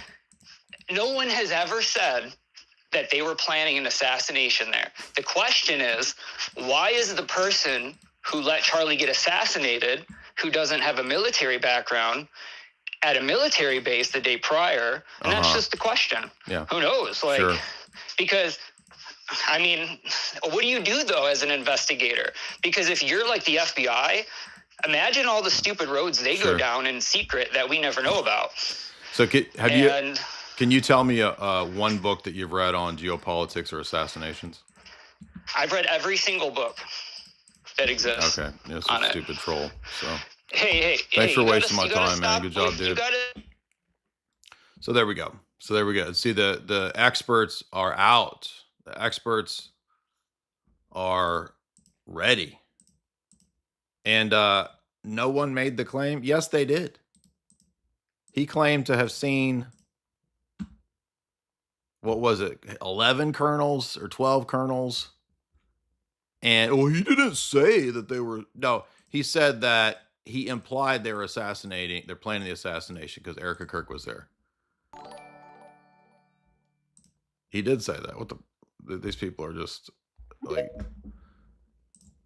I think Rachel's right. A lot of these people, this is their first like conspiracy candy event. And so they just automatically assume that, I mean, I've interviewed the most famous living hitman. So I do know more about this than any of these people. What's up, man? Jay, how much do you think that the rise of the papacy as a geopolitical institution can really be traced back to the decline of the western portion of the empire? Like, as the center of economic and military power started to move east, don't you think that the papacy sort of stepped in to fill a vacuum, so to speak, that the I think that's universally recognized to be part of it, big part of it. Yeah, going all the way back to what Leo III, who's basically had his life saved by Charlemagne. So you have to consider. Well, I even remember reading. I've got old Roman Catholic books like Faith of Our Fathers. I've got like an old first edition of that, which I think it even has a chapter on that. Let me show you. So I mean, this is like freaking. You come in this room. This is like Dumbledore's lair in here, dude. Except straight. Like, I'm not gay Dumbledore. I'm straight Dumbledore. And I'm also hot. I'm not ugly like Dumbledore. So when you come in this lair, dude, you've got like archives, bro. This is like the anti-Vatican library over here. Check this out. So this is a Faith of Our Fathers by Cardinal Gibbon. And I want to say, I haven't looked at this in a long time. This is an 1890 copy. Look at this. So these Roman Catholics don't even know, bro. Like, I've got damn archives up in here, dude. It's Dumbledore's archives up in here. Check that out. Isn't that cool? I want to say even this was arguing and admitting. I think he has a chapter on the Papal States. Go ahead. No, that's it. I just think that that's a history that has to be considered, and it doesn't get talked about enough on the Roman Catholic side. And just real quick before I go earlier. Yes, sir. I am correct. I am correct. I am correct. Hold on. So if we look right here,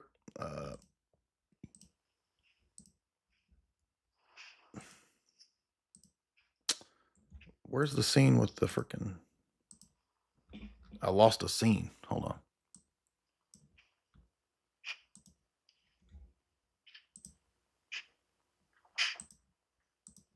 There we go. So notice here, this is funny too, because in this chapter on the temporal power of the Pope, see that right there?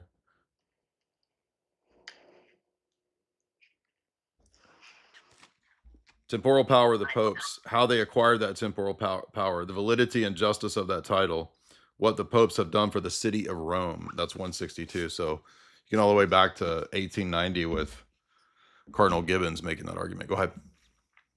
Right. No. So just in closing, the Hercules dude from earlier was clearly trolling. I don't know if you noticed, but his profile bio said, "E.O. Saint Augustine, pray for us," which is just, why would you put that in the bio? Well, I mean, these are probably like 20-year-olds. He claims he's cradle Orthodox. I don't think that's true. Natalie, what's up? And we can hop on to Candace. We can debate Sweet Candy. Listen, if you're going to be spitting out how assassinations go down, I expect that you've at least read one book on it. At least one. You've read one geopolitical breakdown. And I don't mean a conspiracy, crazy, I'm not talking about you picked up freaking Fritz Springmeier's book and read 20 pages. I'm talking about some real Black Ops book, something. Natalie, what's up? I'm mute.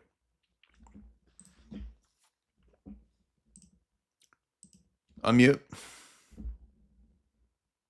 Natalie, unmute. Okay. Don't. Sky Daddy, what's up?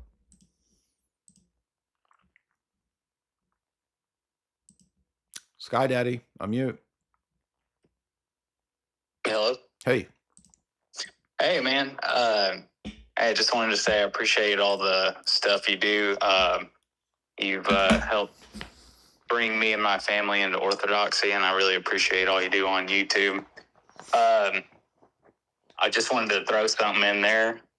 I did 10 years in the military, top secret security clearance, and worked around a lot of information like that. Mm-hmm. And so all the colonels just get together, and random dudes can just stumble into the skiff. And exactly. No, you're exactly right. I couldn't stumble across 12 colonels if I fucking wanted to. And it's not like they're all just fucking, Dude, that's not how an assassination would even be planned. It's so stupid. Like, yeah, it's so preposterous when I hear people say shit like that when they speculate. But yeah, I just wanted to throw that in there. It's just ridiculous. Appreciate that. Yeah, exactly. Blaze, what's up, dude? Yo, we about to get blazed. I've come to talk to Gandalf, the straight, not the gay. Gandalf, I'm Dumbledore the straight, so welcome to my lair, Harry. Ian McKellen is gay. So I know. I'm aware. Gandalf Gayham. So I be talking a lot of Roman Catholics, and I bring up Constantinople I a lot. I bring up how Miletus was in communion with Rome. I bring up how the fact that there was no patriarch of Rome there was no Western legates at the council, and how all this type of stuff. And Roman Catholics, they kind of just defer to this statement where they say, that council wasn't really considered binding until Rome ratified it at Chalcedon. So they're just restating the Roman Catholic views. So, yeah. But that's the thing in question. So all the people who were at the council and all the people in the East who accepted it thought it was binding. So all you're telling me is that you as a Roman Catholic don't think it was binding until the Pope accepted it. which is to tell me nothing. Oh yeah, it's just every time I have this conversation, it just these guys are just so low tier. Yep. I bring up like the Phodian Council with John the VIII literally condemning the filioque, and they're like they just hand wave it. It's like dude, like it's well, that's so the thing with the way systems work, and that's what we learned from this. Appreciate that call. This illustrates the point that people do not believe they're not convinced by positions purely or merely on the basis of evidences, facts, etc. Sometimes they are, but there's a complicated human psychology at work here with the way worldviews work, where a lot of times people don't have virtuous choices they don't have intellectual honesty, and they don't have a virtue ethic. So it doesn't even require loving and seeking the truth. It's really just making it what you want to be true. That's the difference here. We have to first say, I'm going to submit to what's true no matter what. That's the only way to come to the truth. As long as you are propping it up, regardless of whether it's true or not, just because you want it to be true, that's the big flaw here. That's where you're going to go wrong. That's where you're going to be caught in some sort of this. Look, every person in a cult, it's no different than people in cults, right? People in cults are like, you can't really reason with them because all the reasoning, all the evidences, all the counterfactual data gets dismissed or reinterpreted to fit the paradigm. That's why it's so important and so powerful. And the only thing that really cures people coming out of this stuff, intellectually speaking, I mean, you can come out of it without any intellectual stuff, is to actually question the paradigm. That's why we stress paradigms and worldviews so much, is because that's the key. And Sorin said the same thing. We did a previous podcast on that. Andrew, what's up? By the way, I'm having fun debating other topics. So if anybody wants to debate Candace or Sneeko or this other stuff, raise your hand. I will bring you right up. But you better come with some good information or some good evidence or something. What's up? Hi, Jay. Not coming to debate, just a question. So sorry if that's okay. You're looking for Candace or Sneeko. Sure. So I'm a Protestant. I've got two questions on stuff that I'm just kind of trying to work through. So genuine question, not trying to argue. I guess the two kind of go a little bit together. The intercessory prayers of the saints. I've seen like the articulation of like the windows into heaven, or like kissing the icons, like kissing a picture of like a loved one or something like that. What I'm struggling to understand, I make the argument of Revelation 5-9. If that's an earthly liturgy, then that's the best argument so far. What's up?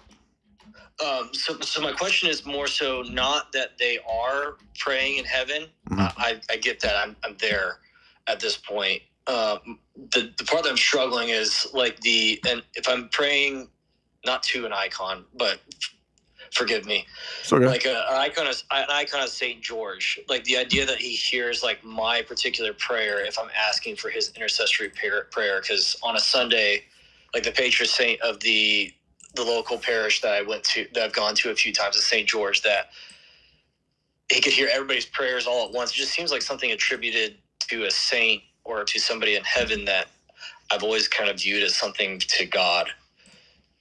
Well, the saints are deified, so they're participating in the uncreated energies of God, and that's the means by which they're able to do those things. So without God, without that uncreated energy and power, they would not be able to do that. But because of divine grace, they are able to do those things. And go ahead. And is that just taught in tradition? Like, where can I maybe read more on that or understand that better? It's a theological conclusion from a bunch of dogmas that are taught, like, if theosis is true, if uncreated energies are true, and if we see in Revelation 5-9, the saints in heaven are offering the prayers of the church on earth, and the angels are offering the prayers of the church on earth, that's like, to me, that's just an obvious proof. Okay. You know what I'm talking about in Revelation? I know that not good at recalling immediately. I've tried to listen to a Right. lot So of if you read different stuff 5 through before trying to 9, ask. chapters 5 through 9, you will see that when John looks into heaven, and we believe that John is celebrating the liturgy, and he has this vision of the heavenly liturgy, and he sees in heaven, he sees this worship service going on with the lamb slain. So by the way, he's slain in heaven. And so there's this liturgical service happening, and there's vestments, there's incense, there's an altar, there's martyrs. They are offering the prayers, and we believe, our interpretation is that it's the same as the church on earth. So that's how they're doing it, is that they're in the church with us. Okay. I get the idea in principle. And then... And I would add, too, that's not a New Testament, like, peculiarity. In the Psalms, David speaks in his liturgical psalms to the angels, and even engages in asking for their help, asking for them to do stuff, right, in the context of liturgical singing. Okay. Yes, I pulled up Isabella DeLuca's video when I thought about calling in the other week, and I made sure to watch that before. So Well, that one, yeah. Let's see. There's also this one is a debate with JP.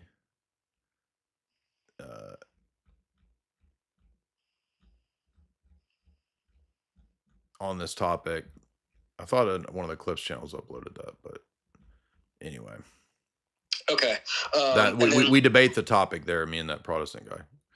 Okay, and then just last one. So with Mary, it's something so foreign to me that I, over the last 2 years, as I've been trying to like dive into Orthodoxy and understand, it's just like is a thing that I struggle to keep an open hand with.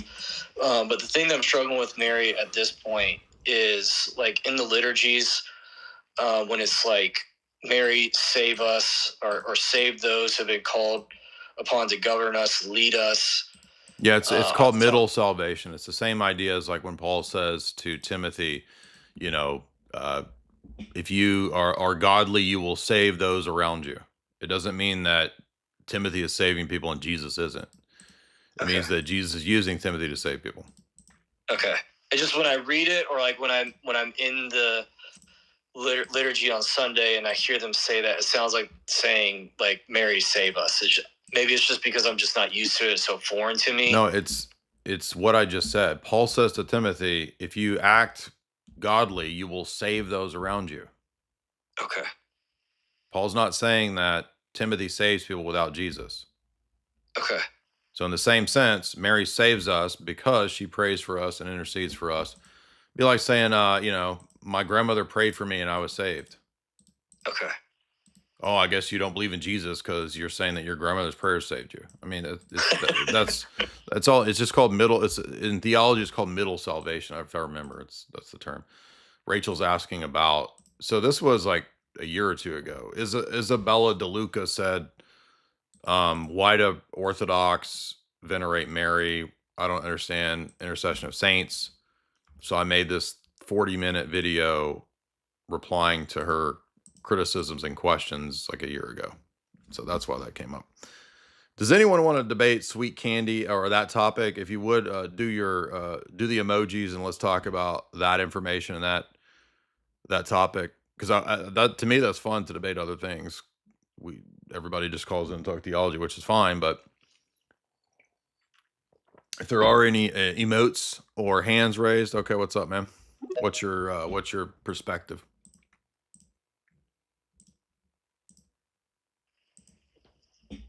Howdy. Hey. Not here to debate Candace, so you can skip over me if you want. Well, you raised your hand, so why'd you raise your hand if that's what?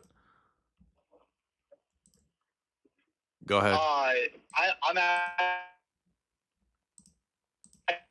I've been like kind of researching Orthodoxy lately. Go ahead. You're cutting out, man. We can't even hear you. You could try to come back in. Joey, what's up, man?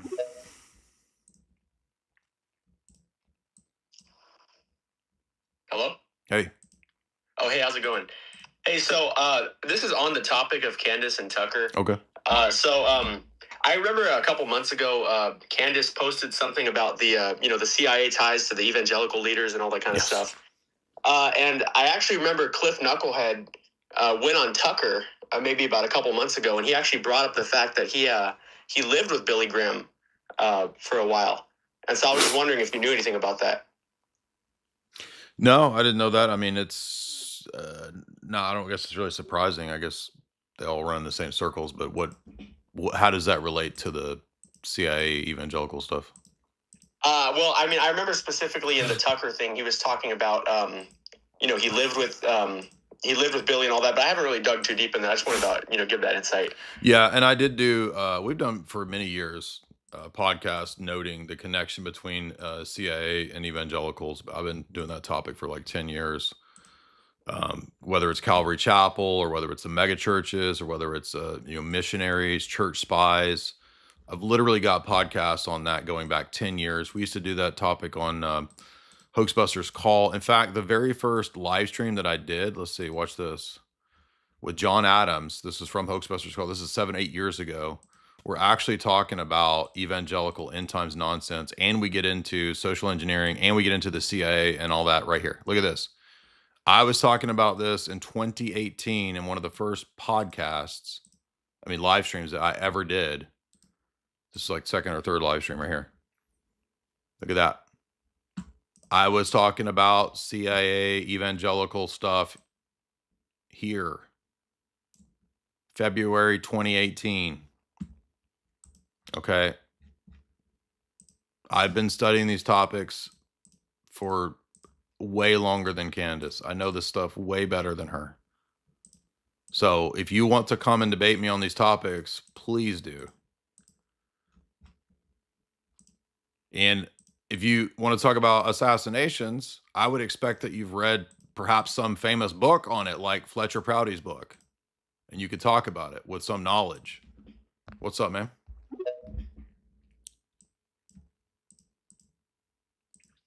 Hello. Hey.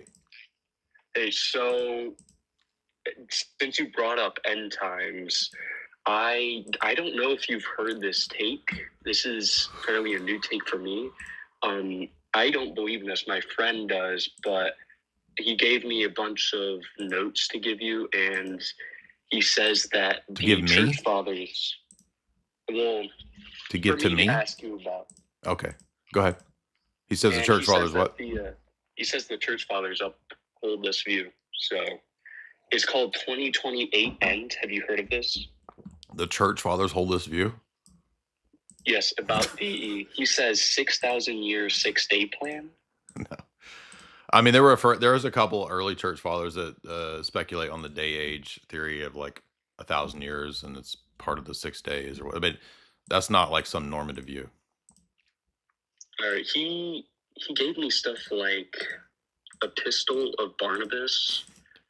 Right. So again, there are, I appreciate that. There are some things like that in the early, post-apostolic fathers speculating about what's called day. It's not day. It's the day age theory, not. But no, I don't. Just because there's stuff in the Epistle of Barnabas that's unorthodox. So appreciate that call though. But we would just not accept any of that, and it's not normative. It's just a couple places. What's up, man? Just on the topic of Candace, not so much related to her politics, but what do you think about her claims about Macron's husband/wife? I don't have any opinion on it. I mean, it's a little odd to me that she chooses. I'm not saying that like that doesn't have any relevance. It doesn't matter. It's just an odd topic to like really focus on.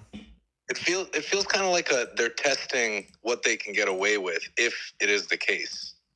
That's kind of like what I see. Oh, you mean if she is a dude? Yeah, like are they trying to pull the wool over the general public's eyes, and in their little circle they're kind of like laughing about it, like look what we can do, and they can't do anything about it. I mean, maybe. I don't really think that they have to do that though. It's not like they're like wondering like, can we get away with this? Like, I don't think they care. But I mean, it's It's an odd series of things that she focuses on, and it's not all wrong or bad. Like the when she did the whole expose on BB, that was good. She kind of proved that BB has like, dual names. He has like an intelligence background, and that's all very but I mean, that's not really surprising. I'm not saying it's wrong. I'm just saying it's not really surprising. So like that was some interesting information, but like just all the Mitch Snow stuff is just obviously stupid and discrediting. Cole, what's up? It's weird too. It was making me mad that so many of these bots do these stupid bots or whatever they are. Like for me saying that Alex is right and the Mitch Snow thing is ridiculous, and then I get like dozens of bots. You work for Netanyahu. You're this, you're that, you're washed up, you're done, you're cooked. And I'm like, none of the the replies aren't even accurately my positions, right? Like, you worship the Zionists, you are a Zionist shill. It's like, what are you talking about? Cole, what's up? Cole, on mute. Hey, Jay. Yo. You're the Mormon Bigfoot guy. I don't know if you remember that, but yeah, that was one of the best insights that proves Mormonism to be true, is that they believe in Bigfoot. Oh, absolutely, man. And I'm being serious. Like, no, actually, people are thinking we're joking. No, Mormons actually believe that it's Cain, right? Yeah, it's Cain. I grew up. It's Bigfoot. Dude, it's so crazy. I grew up with that, and like, it's not even just like a wives' tale. Like, it was taught in our like high school like seminaries. Glad you reminded me of that. Yeah, because they'll try to hand wave that and be like, "Oh, that's not really a thing." Oh yeah, dude. It's like, it's crazy because like legit in several prophets' books, it's taught by like like it's crazy. So this was more of a curiosity. Are you aware of the new James Bond video game coming out? I am. I absolutely plan to play it, and we're gonna do gaming streams, guys. We're gonna do the new Resident Evil because that's my favorite games. We're gonna do. I just got Cyberpunk and played the first part of it, the tutorial, so you don't have to watch me the boring part where I figure out the buttons and the tutorials. So I've got Cyberpunk ready to go, and we're gonna do the 007. Was it First Light or something like that? Yeah, something like that. Yeah, absolutely, dude. That's gonna be a fun thing. Dude, it looks so good. I'm actually excited for it because it's gonna be like the first one that's not like character based. Like, it's not a Pierce Brosnan. Right. It's like his own thing. But the other thing too is the guys who made it is IO. Did you ever end up playing Hitman? You know what? I have Hitman. I played 3. I'm gonna be honest with you, man. Like, it was complex. I spent about 6 hours trying to do the tutorials and trying to work through that first that first level. That first level, dude. And I was like, I can't put this much time into this freaking Hitman game, dude. But it was fun. I could see it being like something that, you could put a lot of time into. Oh, for sure. It's kind of one. It's fun because it's different puzzles and stuff. But the main thing, though, I thought you'd be interested in is actually the story, which I find it very interesting that IO now has the trademark to then have the James Bond game, because like the whole Hitman thing is espionage and all like the backstory that you get from playing. Like, one of the levels I think you'd love, I think it's Hitman 2. 2, okay. But it's all the same story, but there's one where they go to a place called Isle of Scale, and it's like a Eyes Wide Shut Freemason. Oh, wow. Masked like party on this like Scottish castle thing. Okay. And there's all these layers to it, to where there's like there's 2 main people that you're trying to kill are like taking over from this previous guy that you killed earlier, that are part of this whole secret cabal. And you're hearing throughout while you're like in the different characters, like trying to sneak in and stuff. There's one guy who they're trying to blackmail, who like runs a coal mine and oil, and they're like trying to blackmail him and force him into like the Green New Deal kind of a stuff. Oh, wow. Interesting. There's just cool layers I think you'd like. And that's Hitman 2? I think it's Hitman 2. I have Hitman 1, 2, and 3, and I love the game. It's one of my favorites. But Yeah, I think it's one of the levels in Hitman 2, I believe. Okay. I'm almost positive. Somebody in the chat will, I'm sure, know. By the way, people are saying, are you not going to do any more Red Dead Redemption? No, we will. It's just that I think it's going to be fun to kind of switch it up. And also, I don't think many of y'all are going to stay around for me playing 500 hours of Red Dead Redemption to beat it or whatever. So it'll be fun I got to switch it up. But let's watch this trailer here. And because I saw some of my BIPOC peoples is running MI6 now, which is what I want to see. His parents cut their own rope to save him. He watched them fall, then found his way off that mountain. He was 11 years old. He then started a grand tour of every major boarding school. That's what I'm talking about. But now we got my people running British intelligence. Things about to change, y'all. In Britain. Always at the top of his class. Always at odds with authority. Same thing in the Navy. His superiors all praise his instincts. And they're all in need of early retirement. Nobody knows what to do with him, Mom. No. And I suspect he feels the same way. Do y'all like this new era of me doing games? We've entered a new aeon. And I know a lot of y'all had a good time with Red Dead Redemption because y'all gave me about $700 in super chats. So y'all must have had fun. So we will do more gaming streams, I guarantee you. What he did in Iceland. What he did in Iceland was insubordination. It was ill-disciplined, utterly reckless. He only survived thanks to blind luck. Give me one good reason to put him in the program, Mom. I think you That British voice doesn't fit that black dude. just covered them all, Greenway. It's really quite simple. Bond is a bullet without a target. Let's give him one. Okay. All right. He's with me. I got a sassy black queen. I'm already liking it. What were we gonna say? Yeah, well, if you're ever interested in messing with it, I'm not no expert in Hitman, but if you ever wanted like a little bit of walkthrough, I can help you out with it a little bit. But I appreciate that. Other thing too is if you don't want to go down the game like playing all through Hitman 1 through 3, you could probably just find some cutscenes and kind of just get the basic story of it all. Somebody should because I'm sure there is a clip on YouTube. By the way, that's me and Candace right there. Candace is my British intelligence operative handler in the new James Bond game. Oh yeah, she's your spook. What can you think of what the name of that level would be? And I could just pull it up on YouTube. Yeah, it's Isle of Scale, so ISLE, and then it's SKGAIL. Say that again. SK what? SKIAIGL, I think. It's just Hitman Isle of Scale or something like that. It'll come up.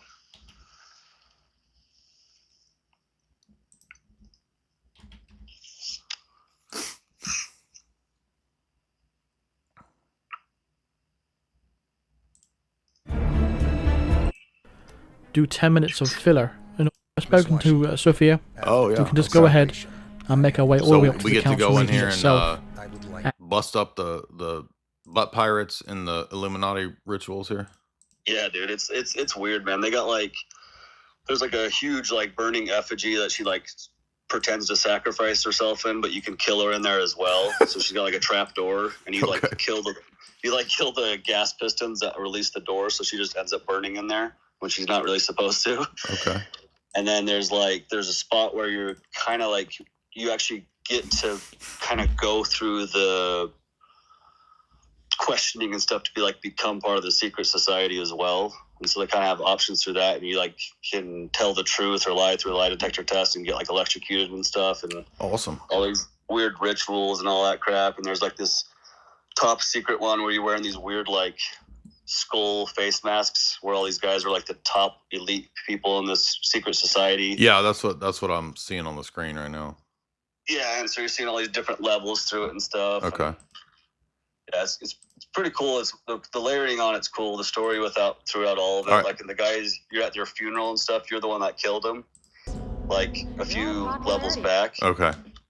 And he's Awesome. like the original, like Russian sort of Nazi character. Appreciate it, man. All those Russian Nazis.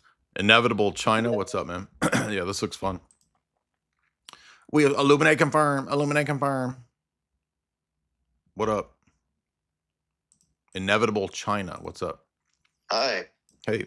Yeah, I had a question.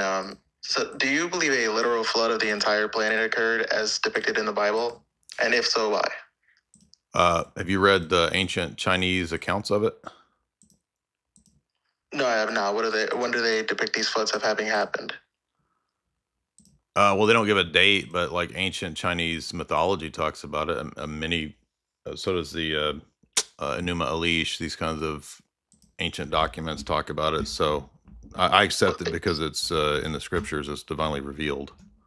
In the beginning of the Xia dynasty, there were tales of the Yangtze River flooding, and there were foundational, members of the first dynasty that were tasked with redirecting the flow of the navigation of the rivers. But of course, in the biblical depiction, what we understand is that the entire planet flooded, and everybody that didn't join Noah in their ark were not able to survive. So I wanted to ask if you believe in that specific story. I do. I believe the story of Noah. Yes. So in that basis, right? So you're saying that you believe this because this occurred, or this was written in the scriptures. What I was hold on, but I'm just trying to remember what I was thinking of. What I'm thinking of is called the Chinese Gunyu myth. Have you heard that? Yeah. It says it lasted for 2 generations, so it doesn't say anything about like it just being a couple rivers. Well, that's a separate myth too. I wouldn't necessarily say that that's all one and the same. But as far as the Gunyu myth, right, that still wouldn't corroborate with the biblical flood, biblical flood story. So I guess that why would it not? Well, because everybody that was not on Noah's Ark would have died, right? So the people who witnessed the Gunyu myth, for example, would not be able to live to tell the tale. No, if the flood happened, then the people in China are the descendants of Noah's children. So that's how that happened.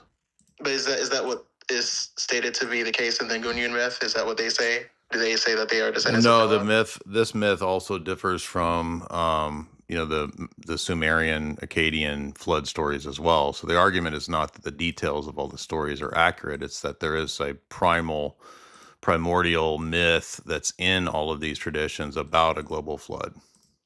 Wouldn't this be because floods just happen in regions? Like, even it was the Sumerian region in which the biblical flood is alleged to have come from. Right. I mean, you're right you're right that it depends on the worldview as to whether or not it's a global flood or not. So yeah, there are floods everywhere. So there could be. But so that's when it comes back down to what we accept as our final authority. So what do you accept as your final epistemic authority? Oh, I'm trying to wrap my head around the belief in the flood as far as like why even say a Christian would believe in it, just because of the complete lack of evidence, But again, you're saying the lack of evidence, and I'm giving you Epic of Gilgamesh, Gunyu, all of these different global flood myths of the ancient world would count as forms of evidence, but you're saying no, they don't, because why? Well, these are stories of floods, and these are widely acknowledged as myths, even within their own contemporary culture. Oh, okay. So you are saying that the flood in the Bible legitimately occurred. Right. So now you're saying that we can't accept what is now mythology, because the argument wasn't that it's true because it's a myth. The argument was that this counts as a form of data because all of these different cultures have a similar root story. That was the argument. And I'm saying that's a corroborating piece of evidence. But you're saying it doesn't prove the flood because you have a commitment to what reason and evidence. Is that what you're saying?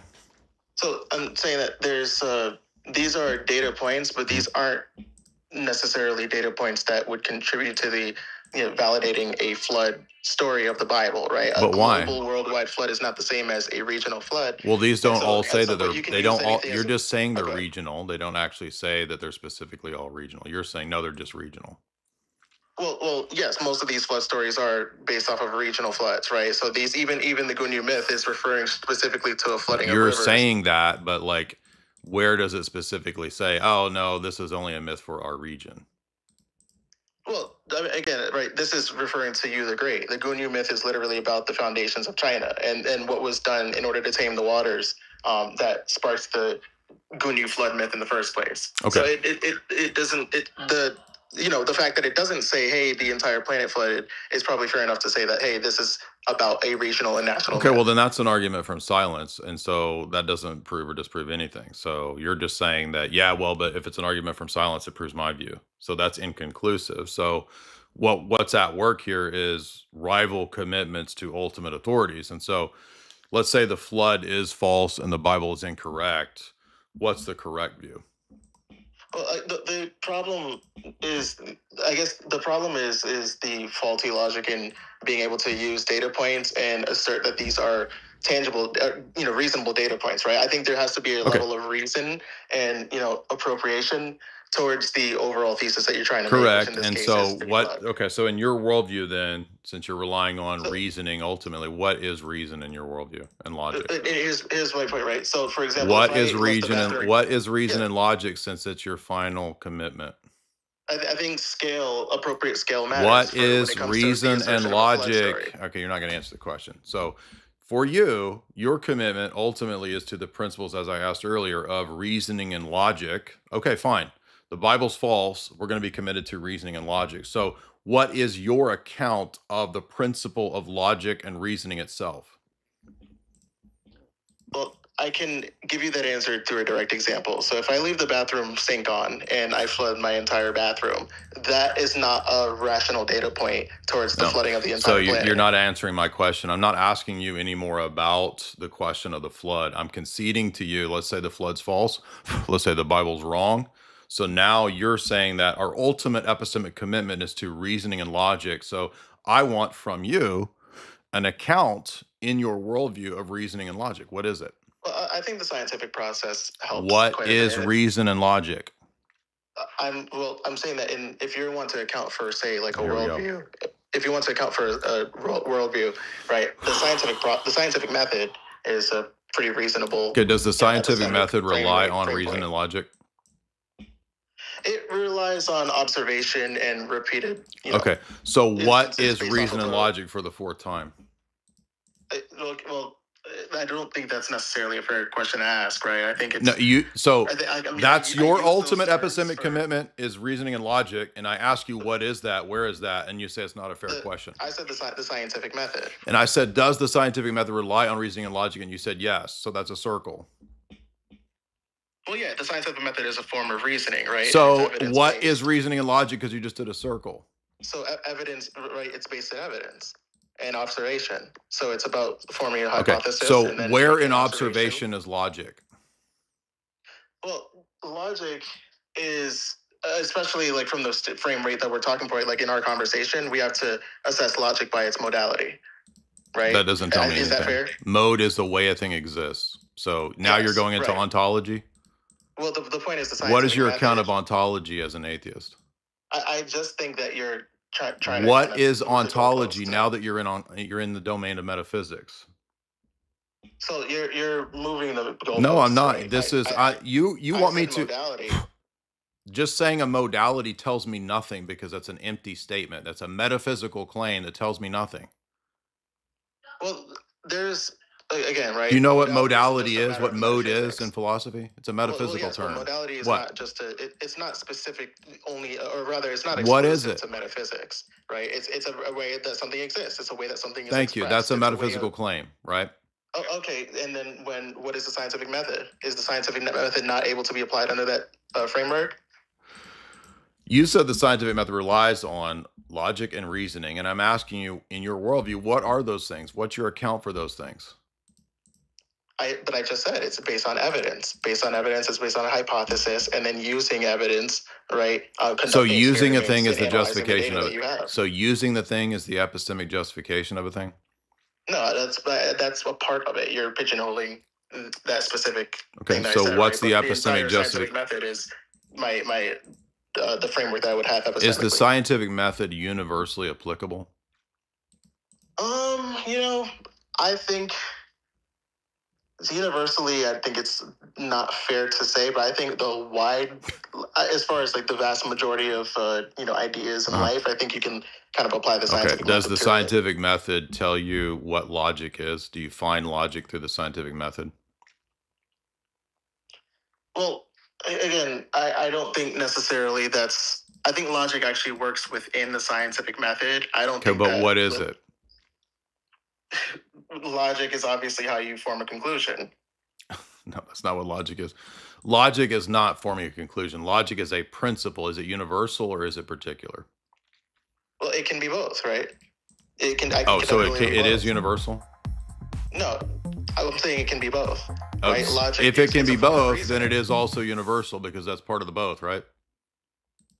Well, the thing is, it depends on the context that you're applying it to. Is it at all universal? Is logic ever universally applicable? I'll give you an example. There is logic even within, like if you have a theological disquisition, there are logical approaches that people take even towards is logic itself universally applicable? Well, it's only if you have enough information for it, right? I think, for example, the absence of logic exists as well. And that's why I'm not an admission. That's a nonsense statement. The absence of logic exists. That's just gibberish. So as you can see, when we actually drill into the presuppositions of the Reddit atheist, it all just turns into gibberish. No coherency whatsoever. King David, what's up? That's a black man that thinks he's for China. Like, people just come up with the weirdest shit. What's up, man? King David, what's up? I'm mute. Hey Jay, this is David. I've been recently looking into Orthodoxy and Catholicism.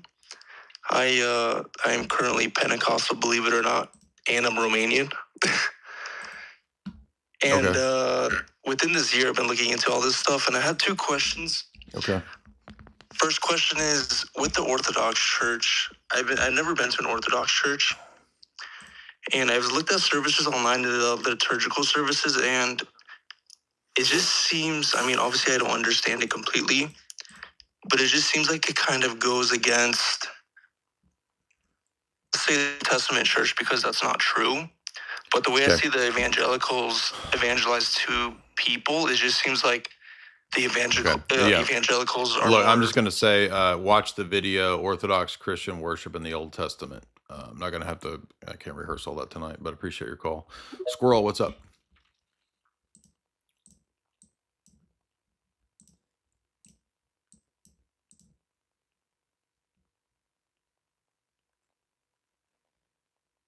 Squirrel, unmute. My sleep is all jacked up, so I thought might as well just do a late night stream anyway. What's up, man? I was just gonna say I don't know much about Candace, but you were talking earlier about some of the churches and some of the messed up shit and stuff, and I was just wondering if you had read Jesus Freaks by Don Lattin. What's that about? It's about the family. What is that? It's a huge cult. Oh, the family cult. Yeah, I know about that. Okay. And what about it? No, I was just wondering if you had read that book, because it has a lot of good. Okay, it's got some good information. Okay, but, yeah, no, that sounds cool. I'll check that out. Are you just a student of random cults, or what made you pick that one out? Just seemed to fit with what you were saying. Okay, appreciate that. We actually should do a podcast on that because we haven't really covered. Yeah, what's up, man? I see you. I see you. I see you, baby, shaking that booty. What's up, man? I'm mute. Hello. Hello. Hey, yeah, I was wanting to know, have you ever heard of the book or read the book Coffee with Hitler? No. By Charles Schweitzer. No. Well, this book is real interesting. It gets into the spy angle. And, you know, you went through that long talk about the old boys, the American elite. Yeah, I know. We got to do part 2. We're only like 200 pages into it.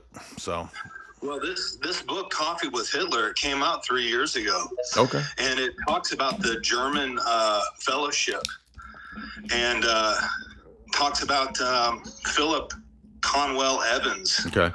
Is he in that? Is he in that old boy's book?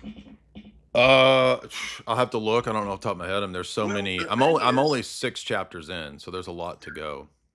Well, the thing that's interesting about this Coffee with Hitler book is that this guy named Charles Spicer uncovered a lot of these documents from that German fellowship group. Okay. And you know, they fed information to the British, talking about the Sudetenland invasion, the Onslaught invasion before it happened. All of this stuff that confirms everything that Sutton and your boy Hirsch talks about. Who's the author of that? I'll get it. Charles Spicer, Coffee with Hitler. I got it. All right. Thanks, man. Appreciate that. You're welcome. Yeah, I'll get that book. I got it on my list right here. A Polar Bear. What's up, dude? Yo, what's up? Hey. Hey, random question, but if Jews are not a different race and just a different religion, how do you explain the Nuremberg laws, which, objectively persecuted them for their race? You're asking me how to explain it. I don't have some position on that to explain. So if Jews are not a different race, how were millions of them persecuted under the Nuremberg laws? I think it's a race and a religion, so it can be flexible for different conclusions at different times. So according to millions of Europeans at that time, they're in fact a different race. Okay, what's the point? So would it be accurate to say when many Orthodox saints and fathers say the Jews are an evil race, is that accurate? It's an evil race, spiritually speaking, because many Jews convert and become Christians. So it's not inherently a racial problem. Well, spiritually, but yes. But the Jews themselves admit this, and racially, the majority of Jews practice the religion. So it's a different race. But it's also not a race because they have people who are not fully genetically Jewish. So it's a flexible thing that they can adapt to different situations.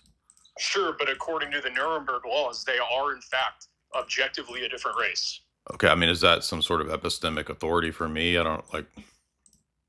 don't understand what your point is here. Objectively a different race, and the church fathers say they are a race. But the church fathers also speak of them not specifically only as a race, because it's also a religion. It can be flexible, as I've said for the third time. What are you trying to prove? I'm just saying that Jews are a different race, and the majority of them practice a different religion. If a bunch of so there's a bunch of people like in Hollywood that converted to Judaism, right? Over the last 20 years, 30 years. Sure, but I'm not talking about it from the perspective of religion. I'm just saying they're a different race. But it's also a religion, so it can be flexible. That's fine. But they weren't persecuted based on their religion. They were persecuted basically. No, that's not true. That's not true. What are you talking about? I'm saying, for example, in the Third Reich, Jews were persecuted 100% based on their race, not their religion. And this was also true in antiquity. No, it's not. I mean, when the church fathers speak of why they're to be avoided or whatever, it is not specifically for some genetic thing, because they didn't even have like a specific genetic understanding in the ancient world. That's interesting that so many church fathers specifically say race. Yeah, but do you think the church fathers had a post-Darwinian understanding of race? They just used the term. They just used the term as a people group. I think they had a naturalistic view on it. The church fathers had a naturalistic view. How is that? I'm saying when they look at this other race of people called Jews, their morphology is different. Their entire heritage is different than that of Israel. This is just nonsense. Just wasting our time. What's up, man? Yo, how's it going, man? Good. What's up? I just had a movie suggestion for you and a video game suggestion. So I have read St. John Chrysostom on the Jews. I read Martin Luther on the Jews. I read John Chrysostom on the Jews 25 years ago. What's up? Oh, sorry. I think there was a delay or something. But It's not a delay. I'm responding to people in the chat. Go ahead. I got you. I have a movie and a video game suggestion Okay. for you real quick. I just watched the movie today, Begonia, with Emma Stone. It's on Peacock. I've already done a video on it. Oh, okay. Well, I missed that one. And then video game wise, Disco Elysium. It's like a detective RPG. We appreciate that, Hush. I'm not being rude. I'm just moving on. Yeah, we covered that last night. We had people recommending it, or 2 nights ago. I mean, these people are silly, man. Dude thinks that they had a Darwinian understanding of race, that the church fathers had a Darwinian understanding of race. No, they don't teach biological determinism, dude. What's up? Unmute. Bill. Bill, unmute.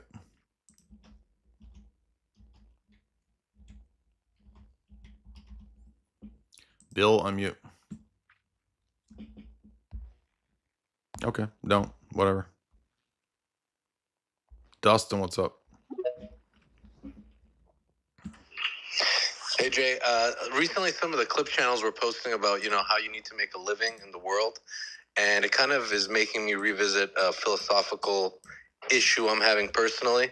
I've built up like a 13-year business as an art broker. Mm-hmm. And, I was cradle Orthodox, came back to the church really hard in the last like 2-ish years.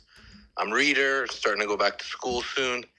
And I'm having a hard time like continuing being an art broker because that world is very not godly, let's say. And the dilemma I'm having is kind of, it's been suggested to me that I should look to work with icon writers and sell icons. And I'm having a hard time with like profiteering off something that is godly. As someone with like a theological and philosophical view that I really respect, could you offer any kind of advice? I mean, those kinds of practical questions are things that you would take to your spiritual father or to your priest. But I mean, okay, I don't see why there would be, unless you're being miserly and rapacious with your, monetary approach. There's nothing wrong with making a living related to godly things. Paul says there's nothing wrong with that. So, but I mean, if you're not magnanimous with your profits or your gifts, that would be the problem. But ultimately, that's more of a practical question that you should take up with your spiritual father, because I don't know what the art broker world is. I don't know what that is or what that's like. So, but it's a good question. I would say this though, that what I could say is, and I'm glad you said that. That was actually a perfect question to come up, because it reminded me of, as I survey the landscape of internet idiocy and alternative media, and now alternative media being the media now, and the idiocy of that, I'm realizing that young men, when they look to these idiots like Clavicular and all these morons, and he's literally like Derek Zoolander, right? Like, people are looking to Derek Zoolander for life wisdom, and young men have not been catechized into being young men. And did you know that the wisdom texts are actually catechesis to help you be a young man? And I don't just mean Proverbs. Obviously, Proverbs is something that every young man should be very familiar with.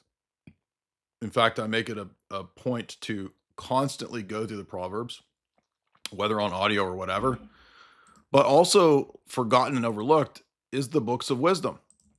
And 6 years ago, we did an entire lecture series through Sirach, all of Sirach, okay? And young men should be familiar with, they should go through that text, because there's immense wisdom in the books of Sirach, or in the book of Sirach. So I would recommend everybody to go through these lectures, especially if you're a young dude, listen to them in your headphones or whatever, because nobody is getting wisdom. Nobody has discernment. People are becoming absolute mega retards. and internet and AI and ChatGPT and all that's contributing to this. And no young men are being catechized. And so they fall for just total scammer con men. They follow the Tates, they follow all these loons as their role models.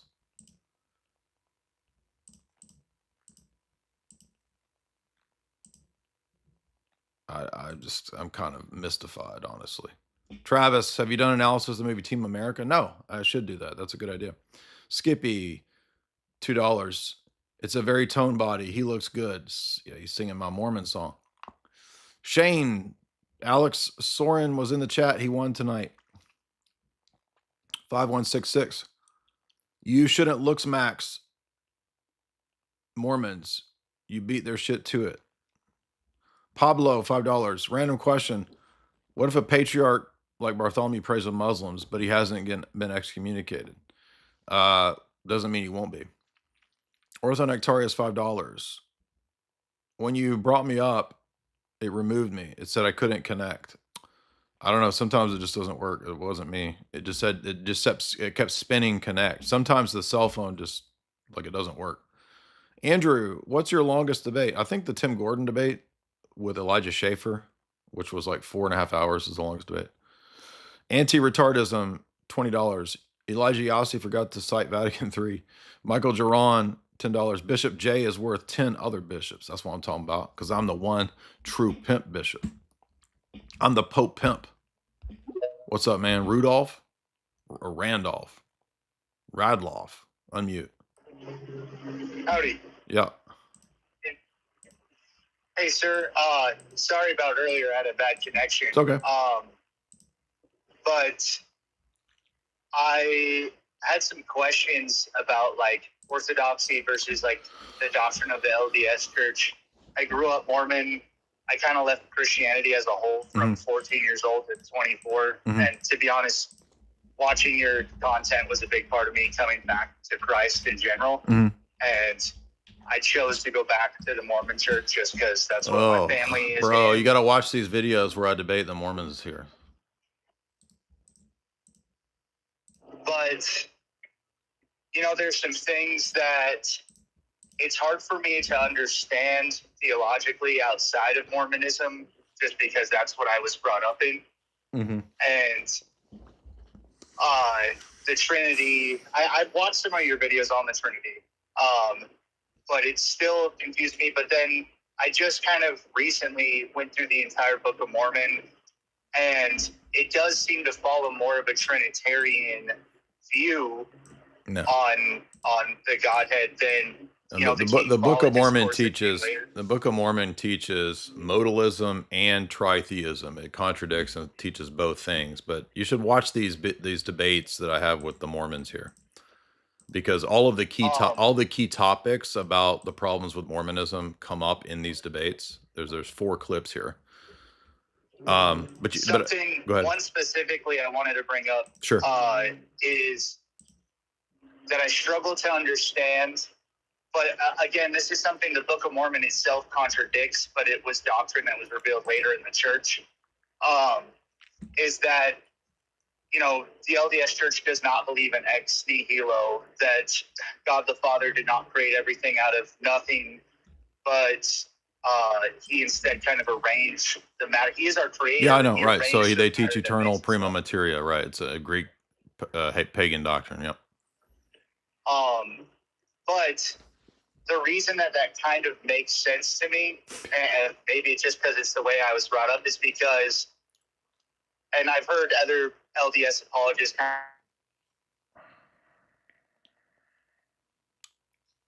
to some. Bro, you're cutting out. I apologize. Watch the videos. We can't hear you. You cut out. Okay. Murakami. Look, man, Joseph Smith writes himself into Genesis 50 to make himself a prophet. And if that's not a kill shot, come on, man. What's up, dude? I'm mute. Hey, how's it going, man? Good. What's on your mind? Yeah, hey, I grew up Protestant. a pretty extreme branch of it. You know about SDAs. I do. Yeah. I would say recently I've actually I think I'm gonna end up Orthodox, and a large part of that is because of you. So It's good to hear. Say thank you for that. Yeah, what's on your mind? Yeah, I just wanted to ask, because look, I kind of understand all of the philosophical arguments for Orthodoxy, but I still have like a lot of doubts, just like from like I don't know how to phrase it exactly. Like, I think intellectually I'm convinced Orthodoxy is correct, right? Mm-hmm. It's just like that final, like, how do I feel about it? Which I know sounds stupid, but I just wondered if you, for example, if you had like religious kind of experiences in your life at all, or is your belief mostly just based on argumentation alone? No, it's not. No, right? It's not based on argumentation. I mean, I had serious illnesses that chastisements that came and prompted me to convert. I had, heartwarming experiences at church and the liturgy that helped me convert. I mean, there's a whole panorama of things that helped me to convert. It wasn't just intellectual, but I think maybe sometimes people think that because I do a lot of debating or focus on that because that's my field. That's the kind of the stuff I know well. But there are real spiritual experiences that happen. I mean, I've had demonic experiences, I think, in my past.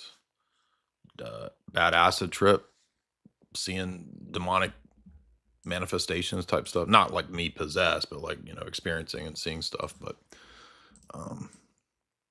so yeah, that stuff's real. I just don't typically make it a subject matter of the debate or the discussion because from the standpoint of apologetics, those are not very strong claims, right? Because every religion, every cult, every guru claims to have powers and to have had experiences, and they just don't hold much weight other than personal testimony. You know what I mean? When it comes to debate. Skippy Red, $2. Face Lord, mother. Skippy Red, wake up, Lucretia. The chitlins are burning. Welcome to the Chad Nerds, all you new members. Alter Void, $5. Someone has been watching Candace and got the time zones wrong.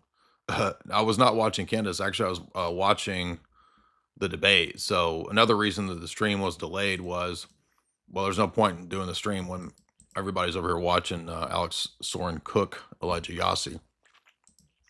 That basically St. Photius is the Pope. They said that St. Photius is the supreme pastor and ecumenical patriarch of the saintly Photius. And I got that from Dvornik. So don't try to say I went to some Orthodox source. That is your own sources, Elijah, and these are your own scholars. So what you see actually in church history is the monoepiscopacy of the Holy Orthodox Church. You see a decent. I wanted to finish Alex's rebuttal here because he said this was the kind of where the best part it was. Federation of jurisdictions, each led by a bishop that are in communion with the other bishops. The Bible teaches the monoepiscopacy. In the pastoral epistles, Saints Timothy and Titus have authority to ordain, to teach, to rebuke, to oversee disciplinary hearings, to effectuate excommunications, with no mention of St. Peter or his chair or his successors.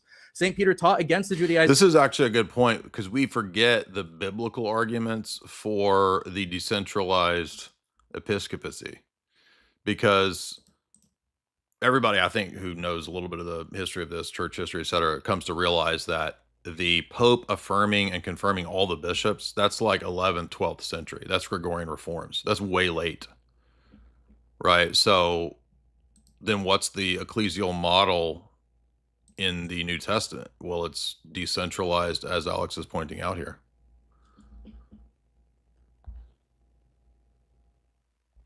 Cole, what's up?